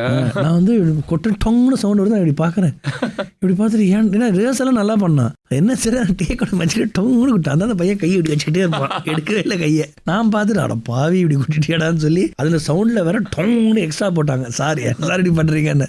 நல்லா யாருக்கு அந்த சீன் முடிச்சுட்டு இந்த குட்டி பையன் போய் அவனை அடிச்சாம் பாருங்க ஒரு அடி, என்னடா ஏன்டா குட்டினேன் அப்படின்னு சொல்லி. ஆனால் என்னன்னா அந்த பசங்களோட ட்ரைனிங் பண்ணும்போது என்னன்னா, நான் என்ன சொன்னேன்னா, நீ ஓடுவ, நடப்ப, விழுவ, எழுந்துப்ப, அதான்டா சினிமா. நீ விழுந்ததுக்கப்புறம் எக்ஸ்கியூஸ் மீ 1 மோர்னு சொல்லிட்டு வந்து விழாமல் போகிறதுக்கு பாயிண்ட்டே இல்லை. இப்போ முதல் சீனில் பார்த்தீங்கன்னா பசங்க வந்து பஸ்லேருந்து இறங்கி ஓடுவாங்கல்ல, நான் தான் ஃபஸ்ட்டு, அந்த பையன் நிஜமாக கீழே விழுவான், அது ஆக்டிங்லாம் கிடையாது, வழுக்கி விழுந்துட்டான், அதான் இன்ஸ்ட்ரக்ஷன். என்னன்னாலும் சரிடா, நீ வலிக்கி விழுந்தியா பரவாயில்ல, எழுந்து ஓடு, கேமரா பார்த்து sorry excuse me one more சொல்லிடாத. ஸோ இது ஒரு மாதிரி ஒரு அன்யூஷுவலான ஒரு ஃபிலிமிங் டெக்னிக். ஆனால் இதில் நாங்கள் என்ன கற்றுக்கிட்டோன்னா நிறைய நல்ல விஷயங்கள் இருக்கணும். ஆக்டர்ஸ் வந்து ஃபுல்லாக சப்மிட் பண்ணி அந்த இமேஜ் எல்லாம் பார்க்காம அப்படியே ப்ராசஸ்குள்ளே வரலான்னு சொன்னால் ஆக்டிங்க்கும் சரி டைரக்டருக்கும் சரி அது ஒரு மேஜிக் ஒன்று கிரியேட் ஆகுது ஒரு. ஸோ இதெல்லாம் பார்க்கும்போது நான் யோசிக்கிறேன், இரானியன் சினிமா இப்படி பண்ணுவாங்களோ, இந்த ஒரு மேஜிக் இருக்குமோ. எல்லாருமே நியூ கம்பர்ஸ் தான், பசங்க எல்லாருமே ஃபஸ்ட் டைமர்ஸ். நான் இந்த டைமில் இன்னும் ஒரு இன்ட்ரெஸ்டிங்கான விஷயம் சொல்கிறேன். நம்ம பிரார்த்தனா ஸ்ரீகாந்த் இருக்காங்க, ஹூ பிளேஸ் பத்மா, அம்மா கேரக்டர் பண்ணுறாங்க. அப்புறம் அவங்களோட அப்பா கேரக்டராக ஜான் சார் வந்து ரவிக்குமார்னு ஒரு கேரக்டர் பண்ணுவார். இப்போ ஜான் சார் வந்து ஒரு மலையாளி, தமிழ் டைலாக்லாம் பண்ணார். என்னென்னா அந்த ப்ரெஷரில் வந்து எல்லோரும் இருக்காங்க, லைவ் சவுண்ட் ப்ரெஷரில் வந்து அவருக்கு டைலாக் சரியாக வரல. தமிழில் ஒரு 2-3 டைலாக் பேசினார், தமிழில் வரல. அப்புறம் மலையாளத்தில் பேச சூப்பராக இருக்குது. சரி ட்ரை பண்ணி பார்ப்போம் சார். சார் நீங்கள் மலையாளத்தில் சொல்லுங்கள். நான் சொன்னபோது ஆஹா அழகாக இருக்குடா மலையாளத்தில்னு சொல்லி அப்புறம் பிரார்த்தனா கேட்டேன், மலையாளம் தெரியுமாண்ணா? தெரியாதுடா நாங்கள், பட் ஐ கேன் மேனேஜ். நாங்கள் ஏதோ ஒன்று ட்ரை பண்ணுங்கன்னா அழகாக அவங்களுக்கு மலையாளமே தெரியாது, ஆனால் எப்படி பேசுனாங்களே எனக்கு தெரியாது, சூப்பராக பேசுகிறாங்க. ஸோ இந்த மாதிரி ஒரு ஆக்டர்ஸை ட்ரஸ்ட் பண்ணி அவங்க கொடுக்குற விஷயத்த நம்ம எடுத்துக்கிட்டு நம்ம சினிமாக்குள்ளே போட்டுக்கிட்டோன்னா நம்ம என்ன எழுத வந்தோமோ அதோட ஒரு 30-40 டைம்ஸ் அப்டேட் ஆகுது. ஒரு படத்தில் நம்ம வந்து தெரிஞ்ச முகங்கள் இருக்கும்போது மார்க்கெட்டிங் ஈஸி. இன்னொன்று நம்மளோட ஸ்கிரிப்டையும் அவங்க வந்து கரெக்டாக அண்டர்ஸ்டாண்ட் பண்ணி கொடுத்துருவாங்க ப்ரெசன்டேஷன். பட் எல்லாம் நியூ கமர். இப்போ பிரார்த்தனா நீங்கள் சொல்கிறீங்க, அப்துல் ரஃபே 10 இயராக உங்களுக்கு தெரிந்தவராக இருந்தாலும் மக்களுக்கு வந்து புதிய முகம் அப்படிங்கும்போது உங்களுக்கு ஒரு ட்ரஸ்ட் இருக்கும்ல. அந்த ஒர்க் ஷாப் வச்சு அவங்கள நம்ம பார்த்துட்டு போகலாம். இப்போ ஒரு வரி சொல்லும்போது கம்ஹியரில் நம்மளுக்கு ஹோப் கிடைச்சாலும் ஒட்டுமொத்த 2.5 மணி நேரத்துக்கான ஒரு இடம்னு ஒன்று இருக்குது. அது எப்படி கான்ஃபிடென்ட்? ஆக்டர்ஸ் மேலே நம்பிக்கை நிறைய இருந்துச்சு. இன்னொன்று எனக்கு என் மேலே நம்பிக்கை இருந்துச்சு. ஏன்னா ஒரு பிலீஃபில் என்னென்னா வந்து நம்ம ஒரு சுச்சுவேஷன் க்ரியேட் பண்ணி இங்கே வீடு செட் எப்படி இருக்குன்னா, ஆர்ட் டைரக்டர் ரஜ்பாலான்னு அவங்கள்ட்ட நான் என்ன சொல்லியிருந்தேன்னா, இந்த மாதிரி எந்த பீரோ திறந்தாலும் இந்த பசங்களுக்கு திங்ஸ் இருக்கணும். அப்பா அவர் பீரோ திறந்தாலும் அவரோட திங்ஸ் இருக்கணும். அங்கே நீங்கள் வந்து செட்டுக்கு முன்னாடி வச்சுக்கலாம்லாம் கிடையாது. ஸோ வீடு ஃபுல்லாக நாங்கள் செட் டிசைன் பண்ணிட்டோம். ஸோ எப்போ எது திறந்தாலும் இது இருக்கும். லுங்கி அங்கேயே தான் இருக்கும். பசங்க ட்ரெஸ்ஸை துவச்சிட்டு அங்கேயே தான் மடிச்சு வைப்பாங்க. காஸ்டியூமர் போய் அசிஸ்டன்ட் வச்சாலும் அங்கே தான் மடிச்சு வைப்பாங்க. அது ஒரு ரூல் மாதிரி வச்சிருந்தோம். நாங்கள் என்ன பண்ணிட்டோம்னா, இந்த வீட்டுக்குள்ளே வந்து அந்த ஒரு 3D சிமுலேஷன் மாதிரி இந்த வீட்டுக்குள்ளே வந்து அந்த மாதிரி ஒரு ஜோன். ஸோ அதுக்கான ஃபஸ்ட்டு ஸ்டெப் என்னென்னா, எனக்கு தெரியும் இந்த பசங்க ரொம்ப க்யூட்டாக இருக்காங்க, எல்லோரும் ஓ மை காட் ஸோ க்யூட்னு ஆரம்பிப்பாங்கன்னு தெரியும். இந்த ராஜ்குமார் இல்லாத சீக்வன்ஸில் நான் அப்படி இருக்க வேண்டிய சுச்சுவேஷன்னா எல்லாரும் சிரிச்சுட்டு இருப்பாங்க. என்னை பார்த்தா மட்டும் நான் முறைச்சிக்கிட்டு தான் இருப்பேன். என்னை பார்த்தா சைலண்டாக வந்து நின்றுருவாங்க. ஸோ நான் அந்த கேரக்டராக அஃப்கோர்ஸ் நானும் ஃப்ரெண்ட்லி ஆகிட்டேன்னா அவங்களுக்கு ஈஸியாக போயிருமோன்னு சொல்லி I hate to be the strict Rajkumar character இந்த other outside shoot. So பசங்க விளையாட்டு இருப்பாங்க, அப்போ நான் ஒன்றுமே பண்ண மாட்டேன், அவங்க மாதிரில ஜாலியாக இருப்பாங்க. ஆனால் நான் கூப்பிட்டா உள்ளே வந்தோன்னா அந்த ஒரு பயத்தில் உள்ளே வந்துடுவாங்க. அப்புறம் அப்துல் வரும்போது அவங்ககிட்ட என்ன சொன்னேன்னா, ஏன்னா அப்துல் வந்து பர்சனலாக எப்படின்னா வந்து எல்லாரோடையும் போய் பேசுவான். அந்த மாதிரி ஒரு ஹாப்பி கேரக்டர். நான் சொன்னேன், அப்படி இருக்கக்கூடாதுடா, நீ பேச ஆரம்பிச்சுன்னா என்னால் கண்ட்ரோல் பண்ண முடியாது, நீ ஆரம்பத்துலேருந்து எண்டு வரைக்கும் அந்த கேரக்டராகவே இரு அப்படின்னு சொல்லிட்டு. ஏன்னா முதல் ஷூட்டுக்கு அப்புறம் ஒரு 7 நாளுக்கு அப்புறம் தான் அப்துல் உள்ளே வரான். அதுக்குள்ளே அவனை பற்றி நிறைய பில்டப் பண்ணியாச்சு. வேறு மாதிரி, அவன் வேறு மாதிரி, இது வேறு மாதிரி, அது வேறு மாதிரின்னு சொல்லியாச்சு. நான் கூட சொன்னேன், என்னாலும் சரி ஒருத்தங்கிட்ட குட் மார்னிங் சொல்லுது ப்ளீஸ் சொல்லி. அப்துல் வந்து முதல்ல எடுத்த சீக்வன்ஸ் வந்து அப்பாவோட இன்ட்ரடக்ஷன் சீக்வன்ஸ். கார்த்திக் கௌதம் துருவ வாங்க அப்படின்னு சொல்லி வந்து நிற்கிறது, யார் செஞ்ச வேலை அதுதான் முதல் சீக்வன்ஸ். ஸோ அந்த பையன் அழகான்ல, அவன் நடிக்கிறான். அந்த நடிப்புக்கு மீறி அவனை பார்த்து யாரா இந்த ஆள் ஒரு மாதிரி மீசி வச்சுக்கிட்டு இருக்கான், பெருசாக இருக்கான், இப்படி பிடிக்கிறான், பேச மாட்டேன், ஹலோ கூட சொல்லலை. அப்புறம் நான் வேறு இந்த பசங்க ஜாக்கிரதையாக இருங்க, விளையாடாதீங்க, என்கிட்ட சிரிக்கிற மாதிரிலாம் அவர்கிட்ட சிரிச்சுன்னா அவர் சும்மாலாம் விட மாட்டார் அப்படின்னு சொல்லி அந்த ப்ரெஷர்லேயே அவங்க பாதி பண்ணிட்டாங்க. ஸோ அப்துலுக்கு வந்து எப்படின்னா டபுள் ஆக்டிங்கு, அவன் படத்துலையும் நடிக்கணும், ரியல் லைஃப்லையும் நடிக்கணும். ஸோ அவன் அப்படி இருந்ததுனால தான் எங்களால் ஹேண்டில் பண்ண முடிஞ்சிச்சு. அவனும் ஃப்ரெண்ட்லியாக இருந்தானா எங்களால் தாக்கி பிடிச்சி முடிஞ்சிருக்காது. இந்த படத்தில் சிங்கிள் பேரண்ட் காட்டப்பட்டதும், இந்த படத்துக்காக நீங்கள் ஒரு ரிசர்ச்சில் சிங்கிள் பேரண்ட் லைஃப் பற்றி அந்த ஸ்டடி எப்படி இருந்தது? ஆக்சுவலாக ரிசர்ச்லாம் எதுவும் பண்ணல. எங்கள் ஃபேமிலியிலே எல்லாமே இருக்கிறதுனால நான் ரொம்ப ரிசர்ச் பண்ணல. ப்ளஸ் இது வந்து நான் ஒரு சிங்கிள் பேரண்ட் கதையாவோ அந்த மாதிரி ஒரு கான்டெக்ஸ்ட்டை நான் இந்த படத்தை பார்க்கல. நான் இந்த படத்தை எப்படி பார்த்தேன்னா, 3 பசங்களுக்கு அவங்க வீட்டில் என்ன நடந்துச்சுன்னு புரியல. அண்ட் வீட்டில் வந்து அவங்ககிட்ட விலாவரியாக சொல்லி புரிய வைக்கிறதுக்கான நேரமோ காலமோ வயசோ இந்த பசங்களுக்கு இல்லை. அது அந்த பெற்றோர்கள் பண்ணலை. அப்படிப்பட்ட ஒரு சுச்சுவேஷனில் இவங்க என்ன புரிஞ்சுப்பாங்க, இவங்களுக்கு என்ன புரியும்? இப்போ அந்த அம்மா ஒரு கட்டத்தில் வந்து வீட்டுக்கு வராங்க, அப்பா உள்ளே வான்னு சொல்கிறாங்க. பசங்களுக்கு என்னப்போ அடுத்த நாள் நீ சந்தோஷமாக இருக்கேன்னு கேட்குறாங்க, சாப்பிடுன்றாங்க, ஸ்கூலுக்கு அனுப்பி விடுறாங்க.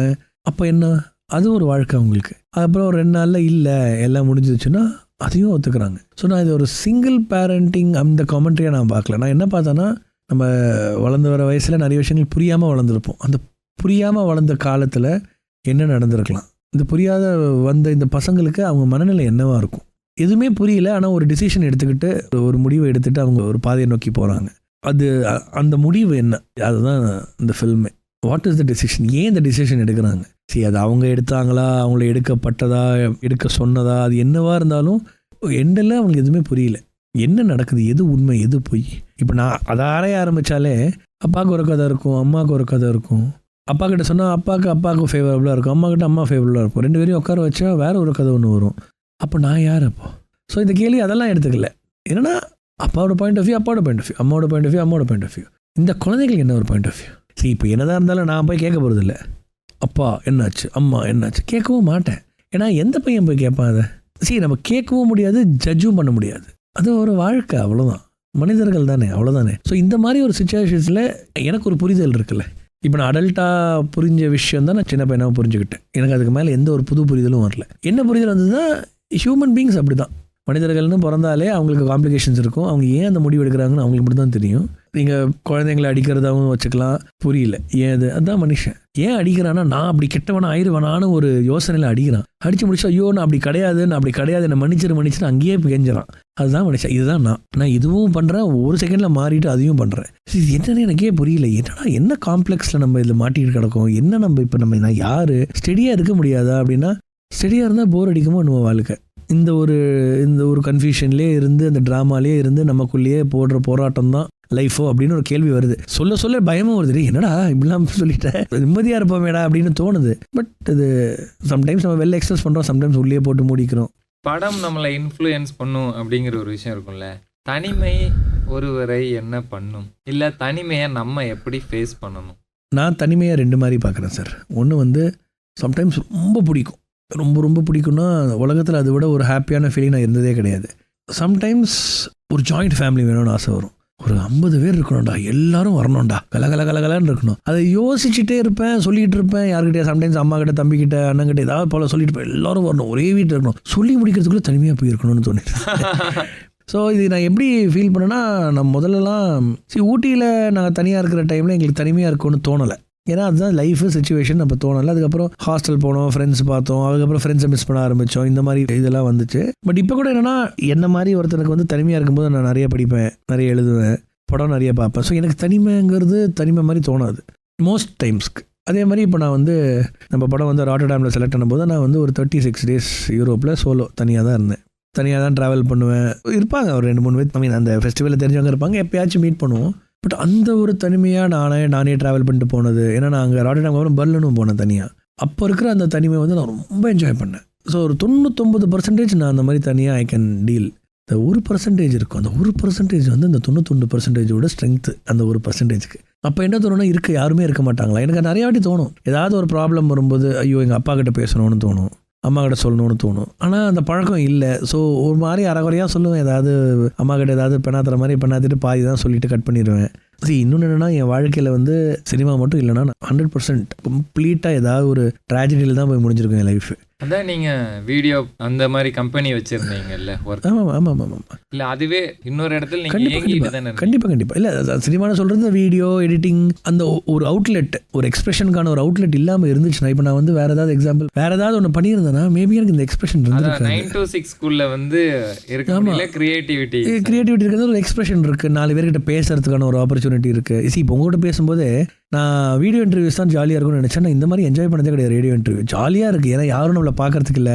இப்போ நான் என்னன்னா, நம்ம என்னெல்லாம் பேசுகிறோன்னு தெரியலையடா, ஒரு கான்ஷியஸ் ஃபீலிங்கே இல்லாத மனசில் அப்படியே கொட்டணும்னு தோணுது, ரைட்டாக வேற இருக்கா எல்லாம். ஸோ அந்த க்ரியேட்டிவ் எக்ஸ்பிரஷன் இருக்கிறதுனால எனக்கு தனிமை அந்த மாதிரி ஃபீலிங் வரும்போது I enjoy my self a lot. ஏன்னா அப்போ நிறைய எக்ஸ்பிரஷன்ஸ்க்கான ஒரு தாட் வருது, நிறைய உட்காந்து யோசிக்க ஒரு டைம் கிடைக்குது.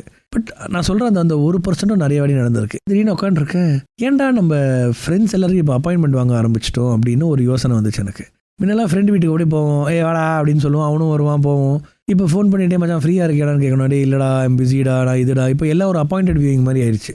ஸோ அதை கூட இப்போ நம்ம ஃப்ரெண்ட்ஸுக்கெலாம் ஃபோன் பண்ணால் முன்னெல்லாம் டக்குன்னு எடுப்பாங்க, என்ன பிஸியாக இருந்தாலும் எடுப்பாங்க. நான் அப்படி தான், எவ்வளோ பிஸியாக இருந்தாலும் ஃபோன் பண்ணி எடுத்துறேன். ஆனால் இப்போ எல்லாருமே அந்த ஒரு பிராண்டிங்குள்ளே வந்துட்டாங்களோ அப்படிங்கிற ஒரு தாட் வரும்போது ரொம்ப ஒரு மாதிரி மன வருத்தமாயிடுச்சு, என்னடா அது அப்படின்னு. அப்போ என் பெஸ்ட் ஃப்ரெண்ட் இருக்கான் வேது, நம்ம படத்தோட மியூசிக் கம்போசர். அவனுக்கு ஃபோன் பண்ணி மீட் பண்ணலான்னு சொல்லும்போது அவன் கொஞ்சம் பிஸியாக இருந்தால் நான் சொன்னது பாரு, நீ பிஸியாக இருந்தேன்னு சொன்னி அவ்வளோதான் ஃபினிஷ்டு. அப்புறம் நான் சத்தியமாக உங்களோட வாழ்க்கையில் பேச மாட்டேன் அப்படிலாம் சொல்லி, சரிடா வரேன்டா அப்படின்னு சொல்லி நாங்கள் ஒன்றுமே இல்லை, அந்த ஒரு 2 hours சும்மா உட்காந்துருந்தோம். ஸோ அந்த மாதிரி சம்டைம்ஸ் ஒரு ஃப்ரெண்ட்ஷிப் தேவைப்படுது. சம்டைம்ஸ் என்னென்னா, மறுபடியும் சின்ன குழந்தையாவே மாறிட்டானா ஜாலியாக இருக்கும்ல, இந்த ஜட்ஜ்மெண்ட்ஸ் இருக்காது, இந்த ஒரு இமேஜ்லாம் இல்லாமல் எல்லாரும் சேர்ந்து ஏதோ ஒரு இடத்துல நமக்கு அப்பா அம்மாவுக்கு பிரச்சனையா தாத்தா பாட்டிக்கு பிரச்சனையா நமக்கு ஒன்றும் தெரியாது.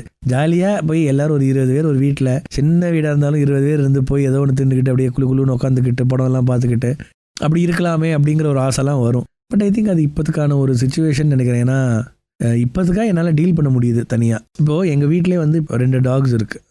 ஒரு ஜெர்மன் ஷெப்பர்ட் கேத்தின்னு ஒன்று இருக்குது, அப்புறம் ஒரு ராட்வைலர் இருக்குது பெஞ்சின்னு. அவங்க 2 பேருமே எப்படின்னா, நான் தம்பி தாத்தா 3 பேரும் வீட்டில் இருக்கோம். நாங்கள் 3 பேர் இருந்தால் அது சந்தோஷமாக இருக்கும். இப்போ தம்பியோ தாத்தாவோ வெளில போயிட்டாங்க, நான் மட்டும் இருந்தேன்னா அதுக்கே கொஞ்சம் எனர்ஜி கம்மியாகுது. கொஞ்ச நேரத்துக்கு அப்புறம் போய் உட்காந்துருது அது. ஸோ அப்பப்போ எனக்கு தோணும், அதுக்கும் ஒரு ஃபேமிலின்னு ஒன்று தேவைப்படுது பாரு, அதுக்கும் ஒரு சொசைட்டின்னு ஒன்று தேவைப்படுது பாரு அப்படின்னு. ஸோ சம்டைம் தான் இந்த மாதிரி தான் எதாவது யோசிச்சுக்கிட்டு கொண்டுறேன். ஸோ தனிமையாக இருக்கிறதுக்குள்ளே யோசிக்கிறதுக்குள்ளே வீட்டுக்கு வந்துடுறாங்க அதனால். ஸோ ஆனால் அது இன்ட்ரெஸ்டிங் கொஸ்டின், அது யோசிச்சுக்கிட்டே இருக்கலாம்னு நினைக்கிறேன் அந்த கொஸ்டின் பற்றி. சொசைட்டியோட ஜென்ரல் ஸ்டேட்மெண்ட்டு இல்லை இந்த படத்தோட பார்வையாளனா குழந்தைங்களுக்காக இவங்க 2 பேரும் சேர்ந்து பயணப்படலாம்ல அப்படிங்கிற தாட்டுக்கு என்ன ரிப்ளை? சரி, அந்த மாதிரி கண்டிப்பாக அதுவும் என்ன ஒரு கிளிஷேன்னு சொல்கிற மாதிரி தான். அப்போ 2 பேரும் அது எப்படி பிரிஞ்சு போகலாம், அதெல்லாம் பிரிஞ்சு குழந்தைங்களாம் ஒன்றா இருக்கணும். கஷ்டப்பட்டாலும் அது எப்படி கஷ்டப்பட்டால் ஒன்றா இருக்க முடியும்? நமக்கு வேலை பிடிக்கல, ஐயோ மாதம் சம்பளம் வருது இல்லை, வேலை பிடிக்கலன்னா ஒன்றா தான் இருக்கணும். அந்த வேலையிலே உட்காந்துருன்னா அது எப்படி உட்காந்துருக்க முடியும்? முடியாது. கஷ்டப்பட்டாலும் பரவாயில்ல, சோறே வேணாம் பண்ணி கிடக்கிறேன், நான் வெளில போக நம்ம நடந்து போவோம். நான் போயிருக்கேன் அந்த மாதிரி. வேலையை வேண்டாம் ஒன்று வேணாம், ரோட்டை நிற்கிறேன்டா நான் சொல்லி நான் வேலையெல்லாம் ரிசைன் பண்ணி போய் நின்றுருக்கேன். ஏன் நிற்கிறோம் தெரியல. அதே மாதிரி தானே ஹியூமன் பீயிங்ஸும். இப்போ ஃபஸ்ட் இந்த பசங்களுக்காக ஒன்றா இருந்து என்ன நடக்க போகுது? ஒன்றும் நடக்காது. பசங்க வாழ்க்கையை பார்த்துட்டு இருப்பாங்க. அண்ட் அந்த மாதிரி ஒரு ஃபோர்ஸ் பண்ணி நீங்கள் ஒன்றா இருக்க சொல்கிறது தப்புன்னு தோணுது. ஏன்னா அவங்களுக்குள்ள முடிஞ்சிருச்சு தான். கல்யாணம் ஆயிடுச்சு, குழந்தை பிறந்துருச்சுங்கிறதுக்காக வாழ்க்கை பூரா ஒன்றா இருக்கணுங்கிறது இஸ் நாட். மனசு ஒத்து வரலையா, செட் ஆகலையா, பிரிஞ்சு போக வேண்டியதுதான். இருக்கிறது ஒரு லைஃப், அது ஏன் கஷ்டப்பட்டுக்கிட்டு இருக்கணும்? இதுதான் முக்கால்வாசி ஒரு தாட். இப்போ சின்ன பிரச்சனை அப்படின்னா ஒன்று சேர்ந்துக்கலாம் அப்படின்னா அவங்களே ஒன்று சேர்ந்துப்பாங்க. இங்கே எதுக்கு அதை விட்டு கொடுக்க போகிறாங்க? பட் irreversible அப்படின்னா பிரிஞ்சு போக வேண்டியது தானே. ஸோ அதில் மாட்டிக்கிற ஒரு பசங்களுக்கு என்ன ஒரு உணர்வு இருக்கும், அந்த ஒரு ஃபீலிங் தான். டைரக்டர் ராம் சார் நாங்கள் பார்த்ததும் அவர் அதை முன்னெடுத்ததும் உங்களுக்கு எப்படி இருந்தது? ராம் சார் மாதிரி ஒரு மனிதனை நான் என் லைஃப்பில் பார்த்ததும் கிடையாது. அந்த மாதிரி பார்க்க போகிறது ரொம்ப ரேர். அவரை மாதிரி ஒரு செல்ஃப்லெஸ் மேன் என் லைஃப்பில் நான் அந்த மாதிரி எப்படி வாழ முடியும்னு எனக்கு தெரியல. சரி, நான் அவரை க்ளோஸ் குவார்ட்டர்ஸில் அப்சர்வ் பண்ணியிருக்கேன். அவர் எனக்காக என்னெல்லாம் பண்ணியிருக்காருன்னு எனக்கு தெரியும். ஆனாலும் என்னால் அவர் மாதிரி இருக்க முடியுமானா வாய்ப்பே கிடையாது. அவர் முதல்ல படத்தை பார்த்துட்டு ஃபோன் பண்ணி, அவினாஷ் உங்கள் படத்தை பார்த்தேன், ரொம்ப பிடிச்சிச்சு, ரொம்ப நல்ல படம், மனசுக்குள்ளேயே அந்த கேரக்டர்ஸ் இருக்காங்க அவினாஷ், எக்ஸ்ட்ராடினரி ஒர்க், தேங்க்யூ அப்படின்னு சொல்லி வச்சுட்டாரு ஃபோனை. எனக்கு என்னடா ஐயோ ராம் சார் எங்கிட்ட பேசிட்டு எப்படியாவது அவர்கிட்ட பேசணும்னு சொல்லி நான் அடுத்த நாள் மெசேஜ் அனுப்பிச்சேன். சார் உங்களை சந்திக்கலாமா சார்? நான் ஃபோன் பண்ணாரு, சொல்லுங்கள் வினேஷ் என்ன ஆச்சுன்னா, இல்லை சார் உங்களை மீட் பண்ணணுன்னு தோணுது சார், மீட் பண்ணணுன்னு இருக்குது சார்னு. சரி வாங்க அப்படின்னாரு. அவர் டி நகரில் இருந்தார். நான் போனேன். 3 மணி நேரம் என்கிட்ட பேசினார் படத்தை பற்றி. நான் அந்த அளவுக்கு ஒரு சந்தோஷம் என் வாழ்க்கையில் நான் அனுபவிச்சது கிடையாது. அதாவது நம்ம ஃபிலிம் மேக்கர்லாம் ஆகிறதுக்கு முன்னாடி ஒருத்தரோட படங்களை பார்த்து ரசித்து என்ன ஃபிலிம் மேக்கர்னு யோசிச்சு ஒரு பெரிய டைரக்டர் வந்து நம்ம படத்தை பற்றி பேசி நம்ம படத்தை பற்றி இவ்வளோ தூரம் புகழ் வராங்கிறது தான் ஃபஸ்ட்டு விஷயம். 2வது விஷயம் என்னாச்சுன்னா, நாங்கள் April 18 ஒரு நாள் படத்தை ரிலீஸ் பண்ணோம். தியேட்டர்ஸ் கிடைக்காதனால படத்தை புல் ஆஃப் பண்ணிவிட்டு அப்போ ராம் சார் தான் எனக்கு ஃபஸ்ட்டு ஃபோன் பண்ணார். ஏன்னா எங்கள் டீம் எல்லாம் உடஞ்சு போயிட்டாங்க. ராம் சார் ஃபோன் பண்ணி படத்தை ரிலீஸ் பண்ணிங்களான்னு கேட்டார். ஆமாம் சார். என்ன ஆச்சுனாரு. சொன்னேன் இந்த மாதிரி ஆச்சு, எனக்கு ப்ரொடியூசர் நம்பரை கொடுனாரு. கொடுத்துட்டு நீங்கள் எங்கே இருக்கீங்க? அதான் நான் இங்கே கொட்டிவாக்கத்தில் இருக்கேன் சார். சரி கொஞ்சம் இந்த மாதிரி ஆழ்வார்பேட்டில் ஒரு இடத்துல இருக்கேன், இங்கே வாங்கினார். நான் போனேன். போய் உட்காந்தோன்னா எது பற்றியும் கவலைப்படாதீங்க, நீங்கள் வந்து இந்த படம் எப்படி எடுத்தீங்களோ உங்கள் லைஃப்லாம் நீங்கள் படம் எடுத்துகிட்டு இருக்கணும். இதனால் ஹார்ட்டை இது பண்ணி விட்டுட்டு ஐயோ போச்சேன்னு உட்காந்துடாதீங்க அவினாஷ், நீங்கள் இது மட்டும் இல்லை நிறைய படங்கள் பண்ணோன்னாரு. சரி, என்கிட்ட அவர் நான் யாருன்னு தெரியாது, நான் அவர் அசிஸ்டண்ட் கிடையாது, அவரை கூட பழகினவன் கிடையாது. அவர் என் படத்தை பார்த்து படத்தை பிடிச்ச ஒரு ஆடியன்ஸ் மெம்பராக என்னை கூப்பிட்டு நீங்கள் வந்து மனசை விட்டுறக்கூடாது அப்படின்னு சொல்லி ப்ரொடியூசர் நம்பரை வாங்கி ப்ரொடியூசர்கிட்ட ஃபோன் பண்ணி பேசினார். கவலைப்படாதீங்க சார், இது படத்தை நம்ம திருப்பி கொண்டு வருவோம், டோன்ட் வரி அப்படின்னு சொல்லி அந்த ஒரு எனர்ஜி கொடுத்தாரு. எங்கள் ஏடிஸ்லாம் உடஞ்சு போயிட்டாங்க. யாரும் என்கிட்ட எதுவும் சொல்லலை. ஏன்னா நான் வந்து தியேட்டர் விட்டு எடுங்கன்னு சொல்லிட்டு நான் மாட்டில் ஸ்கிரிப்ட் அடிக்க ஆரம்பிச்சிட்டேன். எனக்கு வருத்தமா இல்லையான்னு கேட்டால் இருந்துச்சு. பட் எனக்கு தெரியும் இந்த படத்துக்கான ரீச், இந்த படத்துக்கான என்னெல்லாம் கிடைக்கணுமோ அது கிடைக்கும். இப்போ இல்லைனா கூட லேட்டாக கிடைக்கும். ஏன்னா ரொம்ப பிடிச்ச படங்கள் பார்த்தீங்கன்னா ஹேராம் ரிலீஸ் ஆன டைமில் 2 நாள் எடுத்துட்டாங்க. அதனால தான் என் படத்தில் ஹேராம் போஸ்டர் போட்டு வைடா இந்த தியேட்டர் ரிலீஸ் ஆகட்டும்டா அப்படின்னு சொல்லி. ஏன்னா போஸ்டரை பார்த்துட்டு நாங்கள் வீட்டுக்கு போயிட்டு அடுத்த நாள் வரும் படம் அவுட்டு, ஊட்டியில் எடுத்துட்டான் படத்தை. அப்படியா, படம் சரியாக பாருப்பா அப்படின்ட்டு போயிட்டாங்க. ஓ அப்படியா. ஸோ அதெல்லாம் வந்து எனக்கு ஒரு படம்னா அப்படி தான்டா இருக்கணும். அது என்ன அந்த இப்போ ரஜினிகாந்த் இப்போ ரீசெண்டாக அந்த அமிதாப் பச்சன் பற்றி பேசும்போது லைஃப்பில் சந்தோஷமாக போயிட்டு இருந்தால் அதில் என்ன இருக்குது, மேலே போனால் கீழே விழணும், அதுதான் சேலஞ்சு, கீழே விழுந்தால் என்ன பண்ணுவோம், எழுந்து வரணும் அப்படின்னு இருக்குல்ல. ஏன்னா அப்பயுமே அதுதான். யார் போச்சுன்னு சொன்னாங்க, படம் நம்மளா போட்டோம், நம்மளா வெளில எடுத்தோம், திரும்பி வரும். இது நம்ம யோசிக்கிறோம். ஒன்று நம்ம யோசிக்கும் போது நம்ம கூட ஒருத்தர் வந்து ராம் சார் மாதிரி ஒருத்தர் வந்து நீ ஏன் கவலைப்படுற வினேஷ் திருப்பி கொண்டு வரலாம்னு சொல்லும்போது ஒரு அப்படியா அப்படின்னு சொல்லி நான் எங்கள் ஆஃபீஸில் வந்து சொன்னேன், எங்கள் பசங்க நம்ம ஏடிஸ்கிட்டலாம் அசோசியேட்ஸ்கிட்டலாம் சொன்னேன். உங்களுக்கு அவ்வளோ ஹாப்பினஸ். அப்புறம் அது ஒன்று. ரெண்டாவது என்னென்னா, இப்போ பறந்து போய் இன்டர்வியூ பண்ணும்போதெல்லாம் வந்து அவர் நாங்கள் பற்றி பேச வேண்டிய அவசியமே கிடையாது. அப்போ அவர் ப்ரெசென்ட் பண்ணுறதா இல்லை, ஒன்றுமே இல்லை.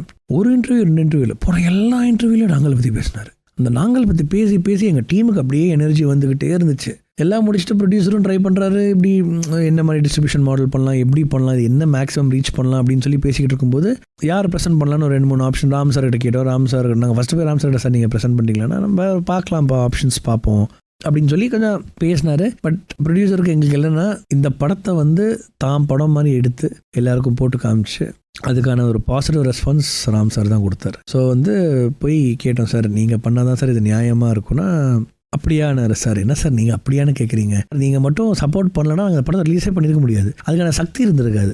ஸோ அப்படி தான் அவர் உள்ளே வந்தார். சரி, அவர் உள்ளே வந்ததுனால என்னென்னா ஒரு சின்ன ஒரு புஷ் கிடச்சிச்சு, எங்களுக்கு ஒரு மோட்டிவேஷன் கிடச்சிச்சு, போகணும் பண்ணலாம் பண்ணலாம் பண்ணலாம் அப்படின்னு. இப்போ வந்து பேசுகிறதுக்கு காரணமும் சாரோட மோட்டிவேஷன் தான். ஏதாவது ஒன்று கூப்பிட்டா போங்க அவினாஷ், போய் பேசுங்க அவினாஷ்னு அந்த தைரியத்தை கொடுத்து, எதுவும் பேசாமல் இருந்தால் என்ன பண்ண போகிறீங்க, நம்ம படத்தை நம்ம தானே வைக்கணும். ஸோ அந்த ஒரு விஷயம் தான். ப்ளஸ் அவர் எதையுமே எதிர்பார்க்கலங்க, அவர் ஒன்றுமே பேசலை, எனக்கு இவ்வளோ கொடுக்குறீங்களே, ஒன்றுமே இல்லை. அதெல்லாம் பார்க்கும்போது தான் அண்ட் அது இது என் படத்துக்கு மட்டும் இல்லை, இந்த மாதிரி ஒரு 100 படத்துக்கு பண்ணுறாரு. ஒரு நல்ல படத்தை பார்த்தா அதை ஷேர் பண்ணுறாரு, இதை ஷேர் பண்ணுறாரு, போய் இறங்கி இது பண்ணுறாரு. அந்த மாதிரிலாம் வேறு யாருமே எனக்கு தெரிஞ்சு அப்படி பண்ணுறதில்ல.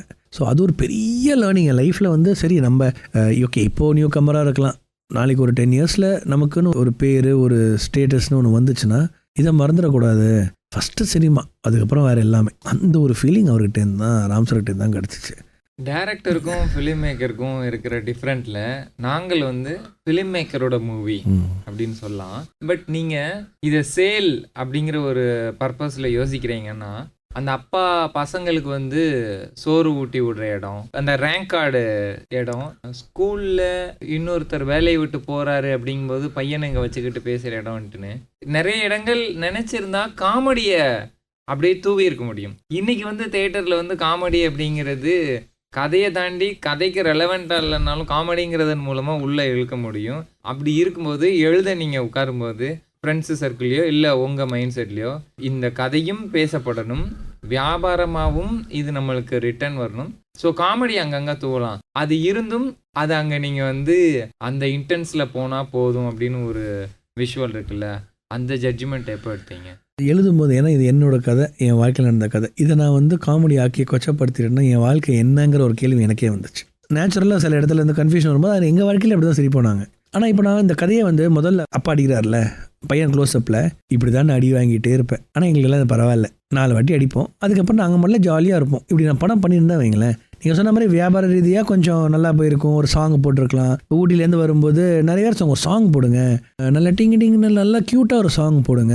இந்த படம் க்யூட் படம் கிடையாதுங்க, இது ரொம்ப சீரியஸான ஒரு படம். நான் இந்த மாதிரியான காம்ப்ரமைஸ் பண்ணி அந்த படம் நீங்கள் ஞாபகம் வச்சிருக்கவும் மாட்டீங்க. எஸ், இப்போ நீங்கள் சொல்கிற மாதிரி வியாபார ரீதியாக வந்திருக்கும்னா எஸ் கண்டிப்பாக வியாபார ரீதியாக நல்ல காமெடி படம்னு வந்திருக்கலாம். அது திருப்பி எங்கள் ராம் சார் சொல்கிற மாதிரி ஒரு படங்கிறது ஒரு வெள்ளிக்கிழமைக்கு கிடையாது. அந்த படங்கள் வேறு படங்கள். சில படங்கள் ஒரு வெள்ளிக்கிழமை கிடையாது, வாழ்க்கை பூரா சில படங்கள் பார்ப்பாங்க. கான்ஃபிடென்ட்டாக சொல்கிறேன், நாங்கள் will be one of those films. ஏன்னா நீங்கள் வந்து நிறைய நல்ல காமெடி ஃபிலிம்ஸ் இருக்குது, அங்கே போய் நல்லா சிரிச்சுட்டு வாங்க. ஒரு வாட்டி மனசில் வந்து சொல்லுவாங்கல்ல, இப்போ எழுத்தாளன் எதுக்குடா, ஒரு கவிஞன் எதுக்கு, பாடகன் எதுக்குன்னு கேட்கும்போது டாக்டர் இன்ஜினியர் இருந்ததே நமக்கு வசூலாகும் அப்படின்னு சொல்லும்போது ஒரு பெரிய யாரோ ஒருத்தர் சொல்லியிருக்காங்களாம், நீ சொல்கிறது கரெக்ட் தான், டாக்டர் தான் முக்கியம், சயின்டிஸ்ட் தான் முக்கியம், எதுக்கு ஆர்டிஸ்டாக இருந்து என்ன பண்ண போகிறான், கவிதை எழுதி என்ன பண்ண போகிறான், பாடி என்ன பண்ண போகிறான். ஆனால் காதல் பிரேக்கப் ஆகிட்டு நெஞ்சு ஒடியும் போது உனக்கு வந்து டாக்டர் தேவைப்பட மாட்டான், உனக்கு அந்த போயட் தான் தேவைப்படுவான். உனக்கு க்ளோசஸ்ட் ஃப்ரெண்டோ ஃபேமிலியோ யாராவது இறந்து போகும்போது உனக்கு வேண்டியது டாக்டர் கிடையாது, மருந்து கிடையாது, உனக்கு வேண்டியது ஒரு போயம், உனக்கு வேண்டியது ஒரு பாட்டு. அந்த மாதிரி நாங்கள் இருக்கோம். நீங்கள் எது வேணாலும் பாருங்கள், பார்த்து முடிச்சுட்டு ஒரு உண்மை அப்படின்னு தேடி வரும்போது you will come back to நாங்கள்.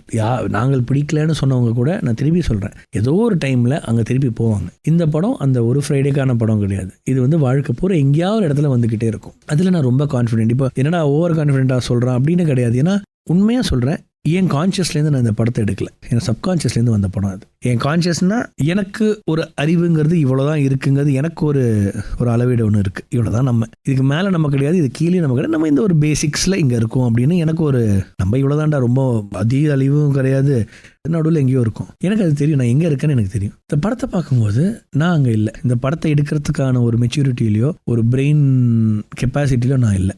என்னை மீறி எனக்கு அறியாமல் இதை நான் எடுத்திருக்கேன். ஸோ இது ஒரு ஃப்ரைடேயோடு நிற்காது, மேபி 4ஆம் தேதியோட ஷோ க்ளோஸ் ஆகும். ஸோ அதுக்கான ஒரு லைஃப் கிடச்சிக்கிட்டே இருக்கும். நான் ஒரு 5 வருஷம் போயிட்டு ஒரு 4 நல்ல படம் எடுத்தேன், சரி கமர்ஷியலாக வைபிளான 4 படம் எடுத்தேன் வைங்களேன், உங்களுக்கு என்ன தோணுன்னா இவன் முதல்ல என்ன எடுத்தான் அப்படின்னு சொல்லும்போது மறுபடியும் நாங்கள் வரும். ஒரு 10 வருஷம் அப்புறம் நீங்கள் அவினாஷோட ஃபிலிமோகிராஃபி பார்க்கும்போது முதல்ல எங்கே ஆரம்பித்தான் நாங்கள்னு ஒரு படம் திருப்பி வரும். நான் விட்டு கொடுக்க மாட்டாது. 60-65 வயசு இருக்கும்போது நீங்கள் நாங்கள்னு ஒரு படத்தை பாருங்கன்னு சொன்னால் எல்லாரும் வந்து பார்ப்பாங்க. அப்போ ஒரு ட்ரூத்தை தேடுவோம். அந்த படம் வந்து லைஃப் லாங் வாழ்ந்துக்கிட்டே இருக்கும். எனக்கு இது இப்போ எனக்கு இதெல்லாம் நான் எடுக்கும்போது தான் எனக்கு தெரியாது. நான் ஒரு ஸ்க்ரீனிங் பார்க்கும்போது சில ரொம்ப அழுது என்னை கட்டி பிடிச்சி ஒவ்வொன்றும் ஒப்பாரி வச்சு அழுத ஒரு 10-12 பேர் என்கிட்ட கொடுத்த ரியாக்ஷன்ஸில் நான் ரெடியூஸ் பண்ணது என்னென்னா, இந்த படம் எனக்கு இருக்கிற அறிவில் எனக்கு இருக்கிற கான்ஷியஸ்னஸ் நான் எடுத்த படம் கிடையாது. It is gone beyond, it is gone to a subconscious level, super conscious லெவல்லேருந்து எடுத்த ஒரு படம். ஸோ இதுக்கு ஒரு ஃப்ரைடே கிடையாது. அவர் வந்து நீ அந்த மறந்துடு, பிஸ்னஸ் தான் நீ விட்டுரு, நீ உன் படத்தை பண்ணுன்னு சொன்னது அந்த சப்போர்ட் தான் எனக்கு மெயினாக இதை ஹெல்ப் பண்ணிச்சு. இது ஒரு ஃப்ரைடேக்கான படம் கிடையாது அப்படிங்கிறதுல ரொம்ப ஒரு ஸ்ட்ராங் ஃபீலிங் இருக்குது. ஃபிலிம் ஃபெஸ்டிவலில் கலந்துக்கிட்டது என்ன மாதிரி ஒரு ஃபீலை கொடுத்தது? Rotterdam extraordinary festival. நான் போயிட்டு பார்க்குற படங்கள்லையும் சரி, ஃபிலிம் மேக்கர்ஸோட இன்ட்ராக்ஷன்லையும் சரி, ஒவ்வொரு ஸ்டெப்லையும் நான் ஒவ்வொரு நாளும் பிரமிச்சு போன ஒரு எக்ஸ்பீரியன்ஸ் அது. அங்கே ஆடியன்ஸ் வந்து எல்லாருமே உள்ளே வந்தாங்க, கதவை பூட்டிடுவாங்க, உள்ளே விட மாட்டாங்க. அதுக்கப்புறம் நீங்கள் ஃபிலிம் மேக்கராக இருந்தாலும் உள்ளே விட மாட்டாங்க. ஸோ நான் முதல் ஸ்க்ரீனிங்கில் போய் உட்காந்து 4 hour 19 நிமிஷம் படம் அது. யாருமே எழுதுக்கல, யாருமே சவுண்ட் பண்ணல. இன்டர்வெல்ல வெளில போனாங்க, ஸ்நாக்ஸ் எடுத்துகிட்டு உள்ளே வந்தாங்க, உட்காந்தோம். எல்லாரும் பார்த்தாங்க. ஒருத்தர் வந்து நடந்தெல்லாம் போகல. அவங்களுக்கு அந்த சினிமா மேலே இருக்க அந்த மரியாதை இருக்குல்ல, ஐயோ. அப்புறம் ஒரு கேள்வியும் அவ்வளோ ஷார்ப் கொஸ்டின்ஸ். ஏன்னா சப்டைட்டில்லாம் படித்து இந்த அளவுக்கு புரிஞ்சுக்கிறீங்களா படத்தை? அதில் எனக்கு ஞாபகம் இருக்கிற 3 ரியாக்ஷன்ஸ். ஒரு லேடி வந்து, நான் 7 வயசு இருக்கும்போது எனக்கு இப்படி தான் நடந்துச்சு எங்கள் வீட்டில், எனக்கு எதுவுமே புரிய எனக்கு ஒரு 5-6 வருஷம் ஆச்சு. இந்த படம் நான் பார்க்கும்போது நான் எப்படி இருந்தனோ அப்படியே இருக்குது, தேங்க்யூ இந்த படம் பண்ணதுக்கு, இப்போ எனக்கு புரியுது அப்படின்னாங்க. இன்னொருத்தர் எழுந்து என்ன சொன்னார், அவருக்கு ஒன்றுமே சொல்ல முடியல, அவர் அழுதுகிட்டு ஏதோ சொல்ல வர்றாரு, அவருக்கு எதுவுமே சொல்ல முடியல. நான் வந்து, சார் நீங்கள் அது ஓகே சார்னா குட் அப்படின்னு சொல்லி உட்காந்துட்டார். இன்னொருத்தங்க எழுந்துட்டு, இது வந்து original work of art, you're a true artist, நான் இந்த மாதிரி ஒரு படம் பார்த்ததே கிடையாது அப்படின்னா. எல்லாம் முடிச்சுட்டு எல்லாரும் போயிட்டு இருந்தாங்க. ஒரு லேடி வந்தாங்க, வந்துட்டு கொஞ்சம் ஒரு வயசான லேடி வந்தாங்க, வந்து என்ன பார்த்துட்டு ஹலோ மேம் அப்படின்னு அவங்க இப்படி பண்ணிட்டு கன்னத்தில் இப்படி தட்டி கொடுத்துட்டு அவங்க மாதிரி நடந்து போயிட்டாங்க. இந்த மாதிரி ரியாக்ஷன் நான் லைஃப்பில் எதிர்பார்த்ததே கிடையாது. அதுவும் இந்த மாதிரி ஒரு ஃபிலிமுக்கு இப்படி கிடைக்குமான்னு நான் யோசிச்சது கூட பார்த்தது கிடையாது. அப்புறம் கேட்ட கொஸ்டின்ஸ் அவ்வளோ கரெக்டாக கேட்டு, அவ்வளோ நோட் பண்ணி பாயிண்ட்ஸ் கேட்ட கொஸ்டின்ஸ். அதே மாதிரி 2வது ஸ்க்ரீனிங்கில் வந்து இன்னும் பெட்டர் ஆடியன்ஸாக இருந்தாங்க. ஏன்னா எல்லாரும் எனக்குள்ளே இருக்கிற ஃபிலிம் மேக்கிங் எல்லாத்தையும் படிக்கணும்னு சொல்லி ஏகப்பட்ட கொஸ்டின் கேட்குறாங்க. முக்கால்வாசிக்கு பதிலும் இல்லை. அது ஒரு இன்ட்ரெஸ்டிங்காக போச்சுன்னா, இவங்கெல்லாம் இவ்வளோ யோசிப்பாங்களாம் படத்தை பற்றி, இவ்வளோ பேஷனட்டாக இருப்பாங்களாங்கிற ஒரு விஷயம் இருந்துச்சு. 2வது ஸ்க்ரீனிங்கில் என்னாச்சு, நான் வேறு ஏதோ ஈவெண்ட்டுக்கு போயிட்டு வந்து டோர் ஓப்பன் பண்ண விட மாட்டேன்ட்டாங்க. Not allowed. இல்லைங்க, நான் ஃபிலிம் மேக்கர், நீங்கள் யாரை வேணாலும் இருக்கலைங்க, அலவுட் கிடையாதுன்ட்டாங்க. இல்லை படம் முடிச்சு தெரியும் 10 நிமிஷத்துக்கு முன்னாடி நாங்களே விட்றோம்னு சொல்லி கரெக்டாக படம் முடிய 10 நிமிஷம் முன்னாடி நான் உள்ளே விட்டாங்க. இந்த எட்ஜில் போய் உட்காந்து யாரும் டிஸ்டர்ப் பண்ணக்கூடாதுன்னாங்க. அந்த அளவு ஒரு வேல்யூ. அதெல்லாம் பார்க்கும்போது தான் ஆச்சா, எப்பயாவது இந்த மாதிரி ஒரு கல்ச்சர் நம்ம கொண்டு வந்துடணும் அப்படிங்கிற ஒரு ஃபீலிங் இருந்துச்சு. பெங்களூரில் again it was very good. Crowd வந்து 172 people உள்ளே வந்தாங்க. Everyone stayed back end வரைக்கும் பார்த்து எல்லாரும் வந்து அப்ரிஷியேட் பண்ணி அது ரொம்ப இன்ட்ராக்டிவாக இருந்துச்சு. ஐ திங்க் ஓவரால் ரொம்ப ஒரு I think it's a very happy experience. இப்போ தெரிஞ்ச லைஃப் எடுக்கும்போது அது ரொம்ப ஈஸி.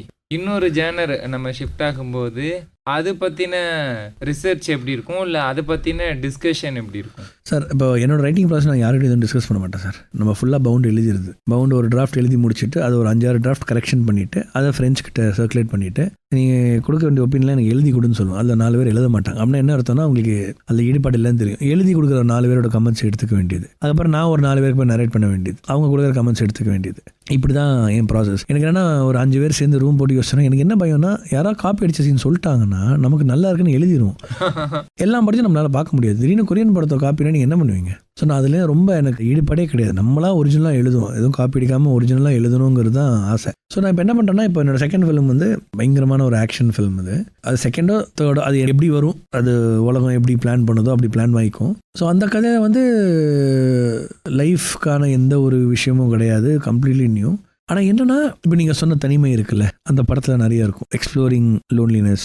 ஒரு புது ரிலேஷன்ஷிப் வந்துச்சுன்னா அது என்ன, அது what does it do to this person, இந்த மாதிரி ஒரு தேடல் இருக்கும். அதுக்கு நடுவில் ஒரு பெரிய ஆக்ஷன் பிளாக் இருக்கும். என்ன பண்ணனா, எல்லாத்துலேயுமே ஒரு கோல் ஒன்று தேவைப்படுது இல்லை, இந்த கேரக்டருக்கு இதை நோக்கி பயணிக்கிறான். அந்த ஜேர்னியை சாலிடாக பண்ணிவிட்டு அந்த இமோஷனை கோரை சாலிடாக வச்சுட்டோம்னா தென் நம்ம ஏதாவது ஃபால் பேக் ஆகும்போது கூட என்னடா கோர் இமோஷன், இதுதான் கோர் இமோஷன், மறந்துடாது அந்த ஒரு கோடு ஒன்று போட்டு வச்சிடுறேன். இந்த கேரக்டர் இதை நோக்கி பயணிக்கிறான், அதை நீ சாலிடாக அதை நீ எழுதி வச்சிட வேண்டியது. நான் எது எழுதினாலும் அதை சுற்றி எப்படி போயிட்டு அதில் ஒரு ரொமான்டிக் சீன் போட்டாலும் சரி, அதில் ஒரு காமெடி சீன் போட்டாலும் கடைசியில் வர வேண்டியது இங்கே தான்.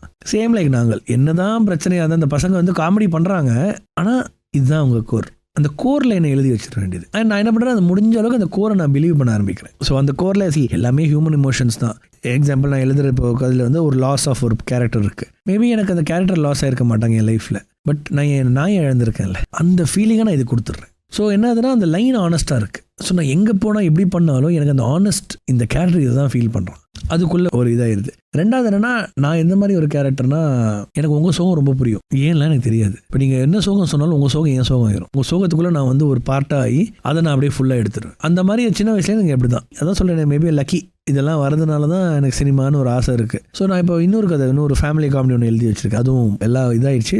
அந்த படம் பார்த்தீங்கன்னா நீங்கள் சிரிச்சுக்கிட்டே இருப்பீங்க. அது ஆரம்பத்துலேயும் சிரிக்க ஆரம்பிப்பீங்க, எண்டு வரைக்கும் சிரிச்சு போயிட்டு இருப்பீங்க. ஆனால் சிரிப்புக்குள்ளே ஒரு சீரியஸான ஒரு மேட்ரு ஒன்று போயிட்டு இருக்கு. ஒரு இடத்துல வந்து நீங்கள் உடஞ்சி அழுது ஒரு இடத்துல எல்லாமே பிரேக் ஆகும், ஆனால் அதுக்கப்புறம் காமெடி மறுபடியும் ஆரம்பிக்கும். ஸோ அந்த படத்தில் நான் என்ன பண்ணுறேன்னா, அந்த ஒரு கோர் இமோஷன் இருக்குல்ல, அந்த ஒரு குடும்பம் ஒன்று சேரணும், அந்த கோர் இமோஷன் நான் பிடிச்சிடுறேன். அது நம்ம காமெடியாக ஒன்று சேர்றாங்க, அது ஒன்று சேரணுங்க தானே எமோஷன். அது நம்ம காமெடியாக பண்ணலாம், ரொம்ப சீரியஸாக பண்ணலாம், நாங்கள் மாதிரி பண்ணலாம், எல்லாமே பண்ணலாம். ஸோ அந்த கோர் இமோஷன் வந்து நான் என்னோட பர்சனல் ஆக்கிடுறேன். அதை பர்சனலாக இல்லைனா கூட அந்த ஒரு சின்ன இமோஷன் நான் பர்சனல் ஆக்கி விட்டுறேன். இந்த மாதிரி பர்சனல் ஆக்கி விடும்போது என்னது, அது வந்து ஒரு ஹார்ட் அதில் ஒன்று வந்துடுது. அதுக்கப்புறம் அது எப்படி நம்ம மெயின் ஸ்ட்ரீமாக கமர்ஷியலாக நம்ம மாற்றினாலும், சில படங்கள் பார்த்தா ஆஹா கமர்ஷியல் படம், ஆனால் உள்ள அந்த ஒரு சோல் இருக்குன்னு சொல்லுவாங்க, அந்த மாதிரி ஒரு படங்கள் வருங்கிறது தான் ஆசை. That is the ambition, that is the try. But எல்லா ஜானரும் பண்ணணும்னு ஒரு ஆசை. இப்போ ஒரு ஃபேமிலி காமெடி இருக்குது, ஒரு ஃபுல் ஃப்ளெஜ்ட் ஆக்ஷன் இருக்குது, ஹாரர் இருக்குது, அப்புறம் சஸ்பென்ஸ் இருக்குது, அப்புறம் சயின்ஸ் ஃபிக்ஷன் எழுதி வச்சுருக்கேன், அப்புறம் வந்து பயங்கர மியூசிக்கலாக ஒரு heart hitting love failure story ஒன்று இருக்குது, அப்புறம் ஒரு ஹார்ட் ஹிட்டிங் லவ் ஸ்டோரி ஒன்று இருக்குது.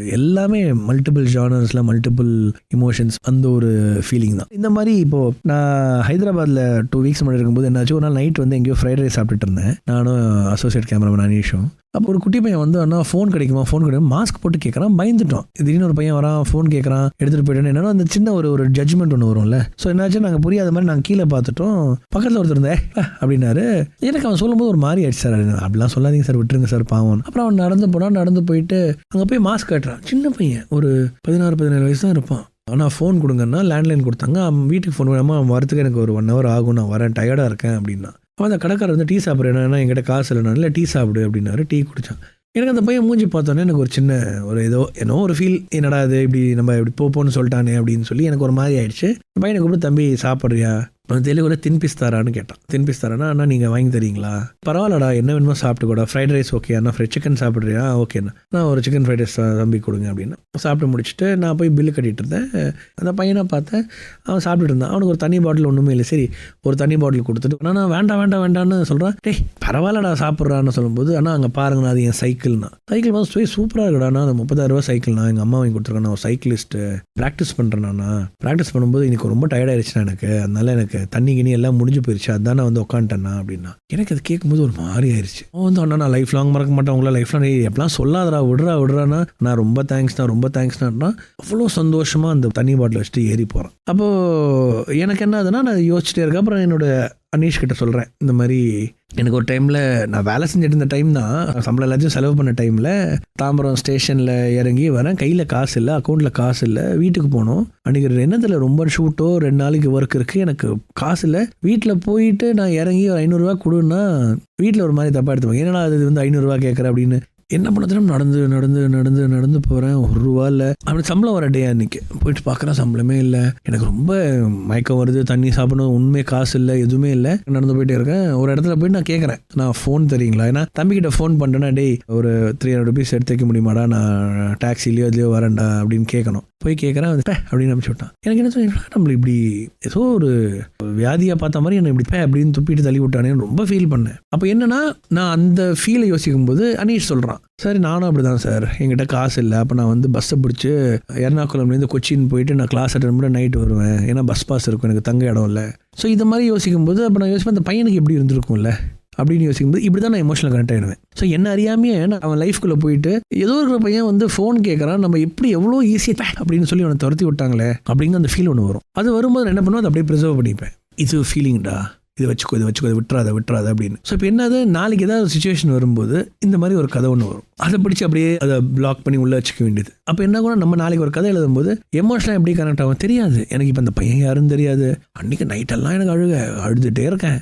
அவன் ஏழெல்லாம் ஒன்றும் கிடையாது, அந்த பையன் தண்ணி இல்லை இது இல்லை, நம்ம ஏதோ ஒன்று யோசிச்சுக்கிட்டு நம்ம சின்ன வயசு அப்படி நடந்தெல்லாம் யோசிச்சு நம்மளுக்கு போகவில்லை அப்படின்னு சொல்லிட்டாங்களே அப்படின்லாம் யோசிச்ச டைமில் ஒரு எமோஷன் ஒன்று ஃபீல் ஆகுது. ஸோ இந்த மாதிரி எமோஷன் வரும்போது நான் என்ன பண்ணுறேன்னா ஒரு பேங்க் மாதிரி எல்லாத்தையும், ஸோ எனி டைம் எனக்கு ஃபீல் வேணும்னா, இப்போ நீங்கள் ஒரு டைரக்டர் அழுன்னு சொன்னீங்கன்னா எனக்கு உடனே அழ முடியும். ஏன்னா இவ்வளோ பேங்க்ஸ் நிறைய ஃபார்ம் பண்ணி வச்சிருக்கேன். ஸோ ஏதாவது ஒரு டைம் டக்குன்னு அதை ஆக்சஸ் பண்ணிட்டு வந்து, ஸோ இந்த ரைட்டிங்கில் இப்படி தான் ஆக்சஸ் பண்ணுவேன். எனக்கு இந்த இடத்துல வரணும் இப்படி ஆக்சஸ் பண்ணி, இந்த இடத்துல வரணும் இதை அப்படி ஆக்சஸ் பண்ணி. ஸோ இந்த மாதிரி வரும்போது என்ன ஆகுதுன்னா, ஜட்ஜ் பண்ணாமல் இன்னொருத்தர புரிஞ்சிக்க முடியுமா?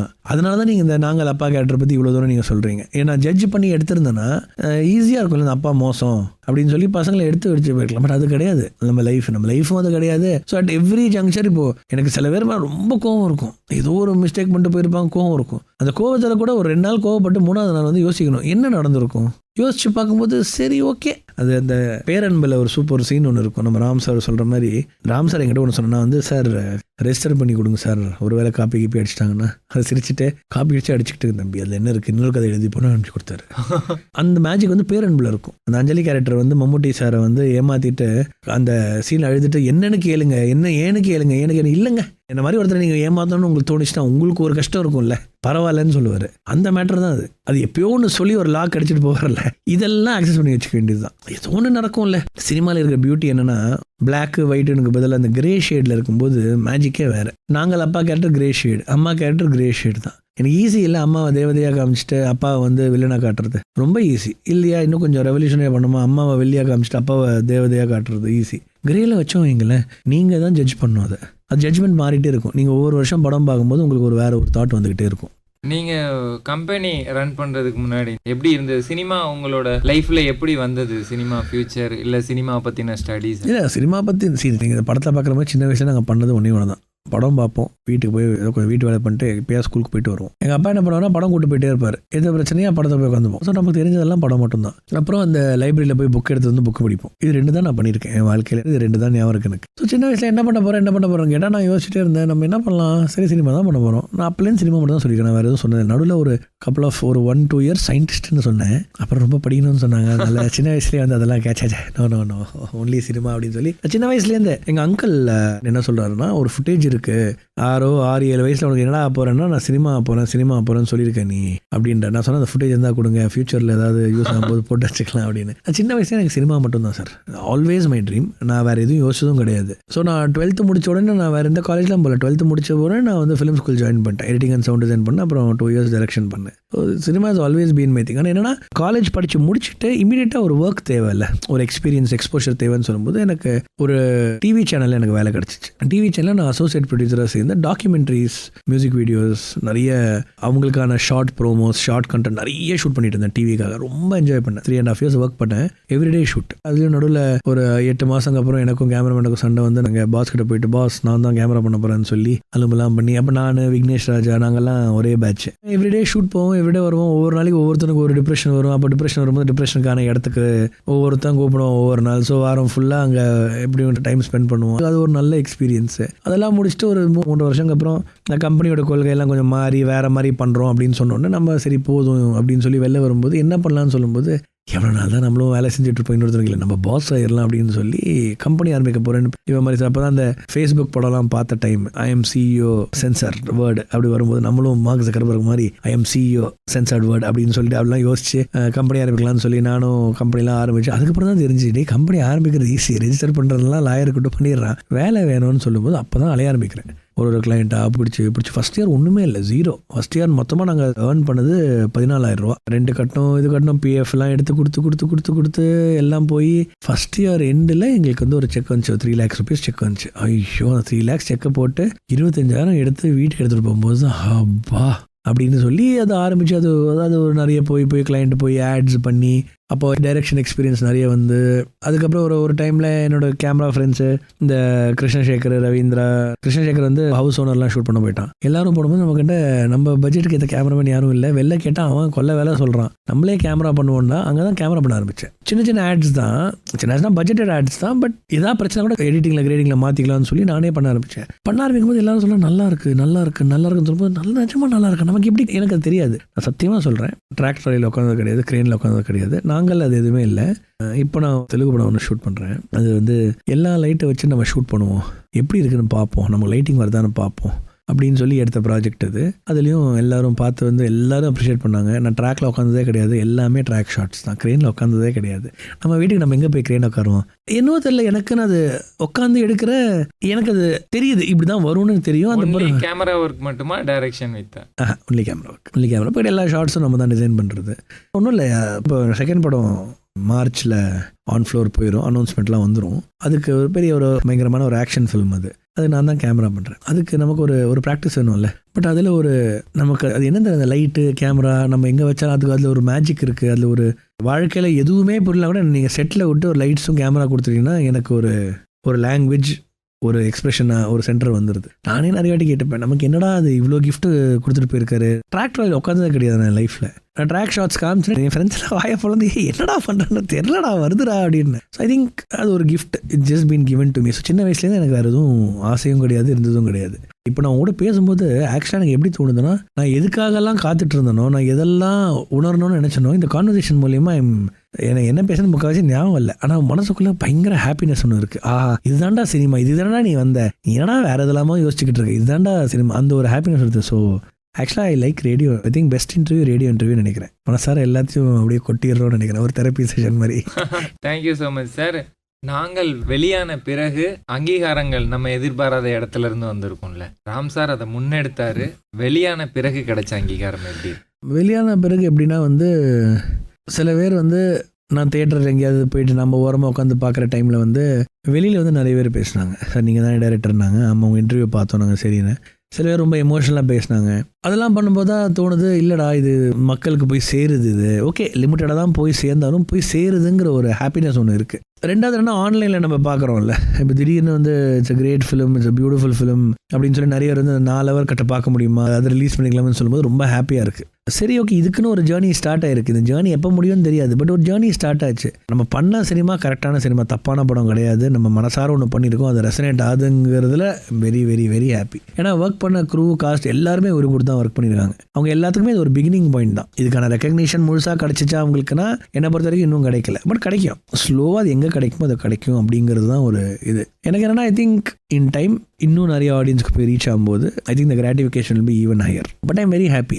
பார்த்தவங்க எல்லாருமே அப்ரிஷியேட் பண்ணாங்க. ஒரு 2-3 பேர் கூட சொன்னாங்க, போர் அடிக்குதான் சொன்னாங்க. பட் அது நேச்சர் தானே. எல்லாமே 4 பேர் நல்லா இருக்குன்னு சொன்னாங்கன்னா 2 பேர் நல்லா இல்லைன்னு சொன்னால் தான் பேலன்ஸ் வரும். இல்லைனா ஐம் ஓப்பன், அந்த மாதிரி எல்லா கிரிட்டிசிசமுக்கு எனக்கு இப்போ ஓப்பன் தான். பட் என்னன்னா, படம் நல்லா இல்லைன்னு சொல்லிட்டு ஒரு 10 பாயிண்ட் பேசுகிறவங்க தான் அதிகமாக இருக்காங்க. யாருமே நல்லா இல்லை அப்படின்னு சொல்லிட்டு வெளியே நடந்து போனது கிடையாது. நல்லா இல்லை, யார் பிடிக்கலன்னு சொன்னவங்க பிடிச்ச ஒரு 10 பாயிண்ட் என்கிட்ட சொல்கிறாங்க. அப்போ நான் கேட்டேன், உங்களுக்கு படம் பிடிச்சானே, அப்படியே ஒரு சைன் யோசிச்சுட்டு போகும்போது எனக்கு குஷியாக இருக்குது. I am more thinking, okay இது ஒரு லைஃப் எக்ஸ்பீரியன்ஸ், இது ஒரு ஃப்ரைடேக்கான படம் கிடையாது, லெட் கீப் ட்ராவலிங் அப்படிங்கிற ஒரு விஷயம் தான். இந்த பயணத்தில் நீங்கள் நன்றி சொல்ல விரும்புகிறவங்கள சொல்லலாம். முதல்ல எங்கள் அப்பா அம்மா, லைக் எல்லா குழந்தைங்க மாதிரியும் முதல்ல அன்பு இருக்கும், அப்புறம் பயம் இருக்கும், அப்புறம் கோவம் இருக்கும், ஹேட்ரட் இருக்கும், புரிதல் வர ஆரம்பிக்கும். இப்போ நான் எந்த ஸ்டேஜில் இருக்குன்னா, புரிஞ்சு ஐயோ நான் அவங்களை லவ் பண்ணுறனோ அப்படிங்கிற ஒரு கேட்டகரியில் மாட்டிக்கிட்டு இருக்கேன். எனக்கு அப்பா அம்மா பிடிக்காதுன்னு ஒரு டைம் நம்ம சுற்றிட்டு இருப்போம் தெரியுமா, யாராத்தா நம்ம பயங்கர ரெபலியஸ். உங்கள் வீட்டில் அப்பா அம்மாங்கடா யாருமே இல்லையா, ஆமாம் நான் தனிப்பட்ட மரம் அப்படிலாம் சொல்கிற டைம்லேருந்து, இல்லைடா உனக்கு ஆக்சுவலாக உங்கள் அப்பா அம்மா ரொம்ப பிடிக்கும், நீ அதை எவ்வளோ சீக்கிரம் நீ ஒத்துக்கிறியோ, நான் எவ்வளோ ஈஸியாக அவங்கள்ட்ட சொல்கிறேன் பாருங்க, அதை அங்கே போய் சொல்லுங்கள், கையெல்லாம் நடுங்கும். நான் இப்போ அந்த ஸ்டேஜில் இருக்கேன். ஸோ முதல்ல அவங்களுக்கு தேங்க் பண்ணோம். ரெண்டாவது எங்கள் தாத்தா இப்போ 98 வயசு, எங்கள் வீட்டில் இன்னும் மகாராஜா மாதிரி உட்காந்துட்டு ராக் பண்ணிருக்காரு. இப்போ சென்னையில் தான் இருக்கார், தாம்பரத்தில் தான் இருக்காரு. அவரை பற்றி இந்த கதையில் வரல, ஏன்னா அவருக்கு வேற ஒரு லைஃப் ஒன்று இருக்குது. அவர் எங்கிட்ட சொல்லியிருக்காரு, நான் அதை எழுதி வச்சுருக்கேன். அவர் பண்ண மாதிரி ஒரு தியாகம், அது தியாகம்னு நினச்சி நான் ஒன்றும் பண்ணல. அவர் என் கடமைன்னு நினச்சி ஒரு பெரிய தியாகத்தை பண்ணியிருக்காரு. அவருக்கு ஆல்வேஸ் லைஃப் லாங். அப்புறம் என் சிப்ளிங்ஸ், எங்கள் அண்ணன், அப்புறம் என் தம்பி, இவங்க 2 பேருமே ஐ மீன் பார்ட் ஆஃப் த ஜர்னி. அதனால நாங்கள் ரெகுலர் அண்ணன் தம்பி மாதிரி நாங்கள் அப்படியே கொஞ்சி கொலாவி அப்படிலாம் இல்லைனா கூட ஏதோ ஒரு டைமில் நாங்கள்லாம் உட்காந்துட்டு சாப்பிட்டு அதெல்லாம் ஸ்லோவாக பண்ண ஆரம்பிக்கிறோம். அதே மாதிரி என் தம்பிக்கு ஒரு ஸ்பெஷல் மென்ஷன். ஏன்னா இப்போ எல்லாமே அவன் தான் என்னை பார்த்துக்கிறான் வைங்களேன், அதனால் அவனுக்கு ஒரு ஸ்பெஷல் தேங்க்ஸு. அப்புறம் ஆஃப்கோர்ஸ் எங்கள் ப்ரொடியூசர் ஜிவிஎஸ் ராஜு, அவர் வந்து நம்பி இந்த படத்தை போட்டு ஃபஸ்ட் டைம் ரிலீஸ் எடுத்தால் கூட இவ்வளோ தூரம் அதை தாக்கு பிடிச்சி ஈஸியாக விட்டுட்டு போயிருக்கலாங்க அவர் ஓடிடிக்கு. அதெல்லாம் பண்ணாமல் தியேட்டரில் கொண்டு வரேன்னு சொல்லி இன்னுமே வேறு எங்கே போய் ரிலீஸ் பண்ணலாம், எந்த ஊரில் ரிலீஸ் பண்ணலான்னு யோசிச்சுக்கிட்டு அந்த பேஷனேட்டோட எங்களுக்கு ப்ரொடியூஸ் பண்ணுது. அதுக்கப்புறம் ஆல்வேஸ் ராம் சார். இது எல்லாத்துக்கும் நடுவில் இந்த படம் நல்லா இருக்குது, மேக்கிங் நல்லா இருக்குது, கிராஃப்ட் நல்லா இருக்குது அப்படின்னு சொல்கிறாங்கன்னா அதுக்கான ஒரே ஒரு ஆள் கிரெடிட் வந்து என்னோட டீச்சர் மிஸ்டர் கே ஹரியரன். படத்தில் வந்து அந்த ஸ்கூலை வாங்குவார் தெரியுமா, ஆமாம், அவர் தான் எங்கள் குரு. எனக்கு அட்மிஷன் போட்டு கொடுத்தது அவர் தான். நல்லா படின்னு சொல்லி நான் இன்னும் கிளாஸ் அட்டென்ட் பண்ணுறேன் அவர்கிட்ட போயிட்டு. எவ்ரி வீக் 2 கிளாஸ் போவேன், 4 திட்டு வாங்கிட்டு வருவேன். அந்த திட்டும் அவர் சொல்கிற விஷயமும் தான் எனக்கு இன்னும் வந்து சரி படத்தை நம்ம இன்னும் பெட்டர் பண்ணோம் தோணிக்கிட்டே இருக்குது. எண்ட் ஆஃப் த டே அவர் 4 விஷயம் சொல்லும்போது நமக்கு இன்னும் படிக்கலையான்னு சொல்லி அவர் கூட அப்படியே ஒரு ஸ்டூடெண்ட்டாக போயிடுது. இது எல்லாம் ஒரு பக்கம் இருந்தாலும் மெயினாக நாங்கள் இவ்வளோ சின்ன வயசுலேருந்து இப்போ வரைக்கும் இருக்கும்போது என்னோடய பெட்ஸ், என்னோட நாய்க்குட்டிகள். இந்த படத்தோட கிளைமேக்ஸும் ஒரு டாக் பேஸ்டாக தான் இருக்கும். தனிமையாக இருக்கும்போது, யாருமே இல்லைன்னு நினைக்கும்போது, அப்படிலாம் ஒன்றும் கிடையாதுன்னு சொல்லி எங்களை எல்லாரையும் சேர்த்தது அந்த டாக்ஸ் தான். எனி டைம் இப்போது நான் வந்து தாம்பரத்தில் எங்கள் தாத்தா வீடெல்லாம் கட்டி வச்சாரு. எனக்கு போக இஷ்டமே இல்லைங்கலாம். நான் மாட்டில் ஷூட்டிங்கில் சுற்றிக்கிட்டு இருப்பேன், 90 days ஹோட்டலில் இருப்பேன், வந்து அப்படி போயிட்டு இருப்பேன். என்னாச்சு, ஒரு வாட்டி உட்காந்துருக்கும்போது ஒரு நாய்க்குட்டி வாங்கணும், மறுபடியும் அந்த கேத்தியை கொண்டு வரணும்னு சொல்லி ஜெர்மன் ஷெப்பர்ட் ஒன்று வாங்கினா அதுக்கு பேர் கேத்தின்னு வச்சோம். எங்கள் ஞாபகமாக கேத்தின்னு வச்சோம். இந்த கேத்தி வந்து இன்னும் வீட்டில் இருக்குது. அந்த டாகை எங்கள் வீட்டில் கொண்டு வந்து வச்சதுலேருந்து எனக்கு வீட்டை விட்டு போக மனசே இல்லை. அந்த நாய் எங்களை அப்படியே கட்டி வைக்கும். ஸோ அந்த டாகாக இருக்கட்டும், அப்புறம் வந்து அதுக்கடுத்த வந்த டாக்ஸ் எல்லாமே அந்த பெட்ஸ் தான் எல்லாமே. அந்த பெட்டுக்கு தெரியும் நம்ம என்ன பண்ணுறோம் என்ன பண்ணலன்னு. ஸோ எங்கள் படம் வந்து ட்ரெய்லர் மியூசிக் போட்டாங்க. ட்ரெய்லர் மியூசிக் போடும்போது நான் வந்து ரொம்ப நிறைய யோசிச்சு என்ன பண்ணலாம் அப்படின்னு சொல்கிற டைமில் வந்து ரொம்ப எமோஷனலான ட்ரெய்லர் மியூசிக்கை கேட்டுட்டு அப்போ என் ஃப்ரெண்டுக்கிட்ட ஒன்று சொன்னேன், எனக்கு இப்போ நாங்கள் ஏன் எடுத்தேன்னு எனக்கு புரிஞ்சிச்சுரா அப்படின்னு. ஏன்டா சொல்கிறான்? நான் சொன்னேன், இல்லைடா சொல்ல முடியாது, சில விஷயங்கள் எழுதணும். நான் உனக்கு எழுதியிருக்கேன், இதை நான் வெளில வாசித்ததே கிடையாது, நான் ஃபஸ்ட் டைம் வாசிக்கிறேன். Today I realise and understand why I made நாங்கள். It's partly for my parents, it's partly for my siblings, it's partly because I had an unconventional childhood, it's partly because we faced poverty, but more than anything else, it's my guilt. I'm guilty of not being able to take care of my sweet dog Kathy, and I couldn't help her when she needed me the most. I have always carried this guilt that I couldn't give her a life that she deserved.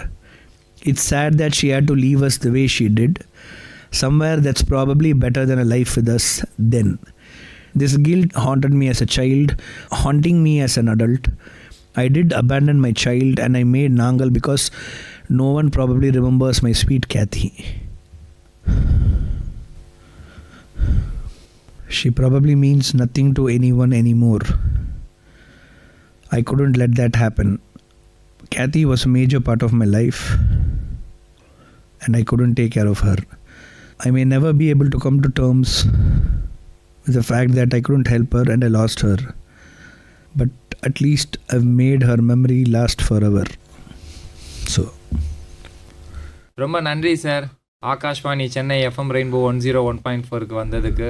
குழந்தைகளோட மனநிலை, அவங்களுக்கு parent கூட இருக்கிற அந்த ஒரு பந்தம்னு ஒன்று இருக்குல்ல, அந்த அட்டாச்மெண்ட்டை வந்து ரொம்ப சூப்பராக காட்டியிருக்கீங்க. இது வந்து குழந்தைங்களை விட குழந்தை பருவத்தை மிஸ் பண்ண இப்போ இருக்கிற 30+ இருக்க நிறைய பேருக்கு வந்து ஓகே பரவாயில்ல, நம்மள மாதிரி நிறைய பேர் எங்கெங்கயோ இருந்திருக்காங்க, ஊட்டியில, தர்மபுரியில, சேலத்துல, அப்படி சும்மா ஊட்டியோட நிலப்பரப்புல நீங்க அந்த கதையை காட்டியிருக்கீங்க.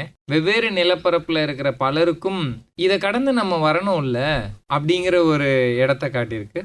ரொம்ப நன்றி சார். ஐ திங்க் நிறைய இன்டர்வியூஸ் கொடுத்துருக்கேன், பட் என்னை பொறுத்த வரைக்கும் this was the best I've had. So thank you.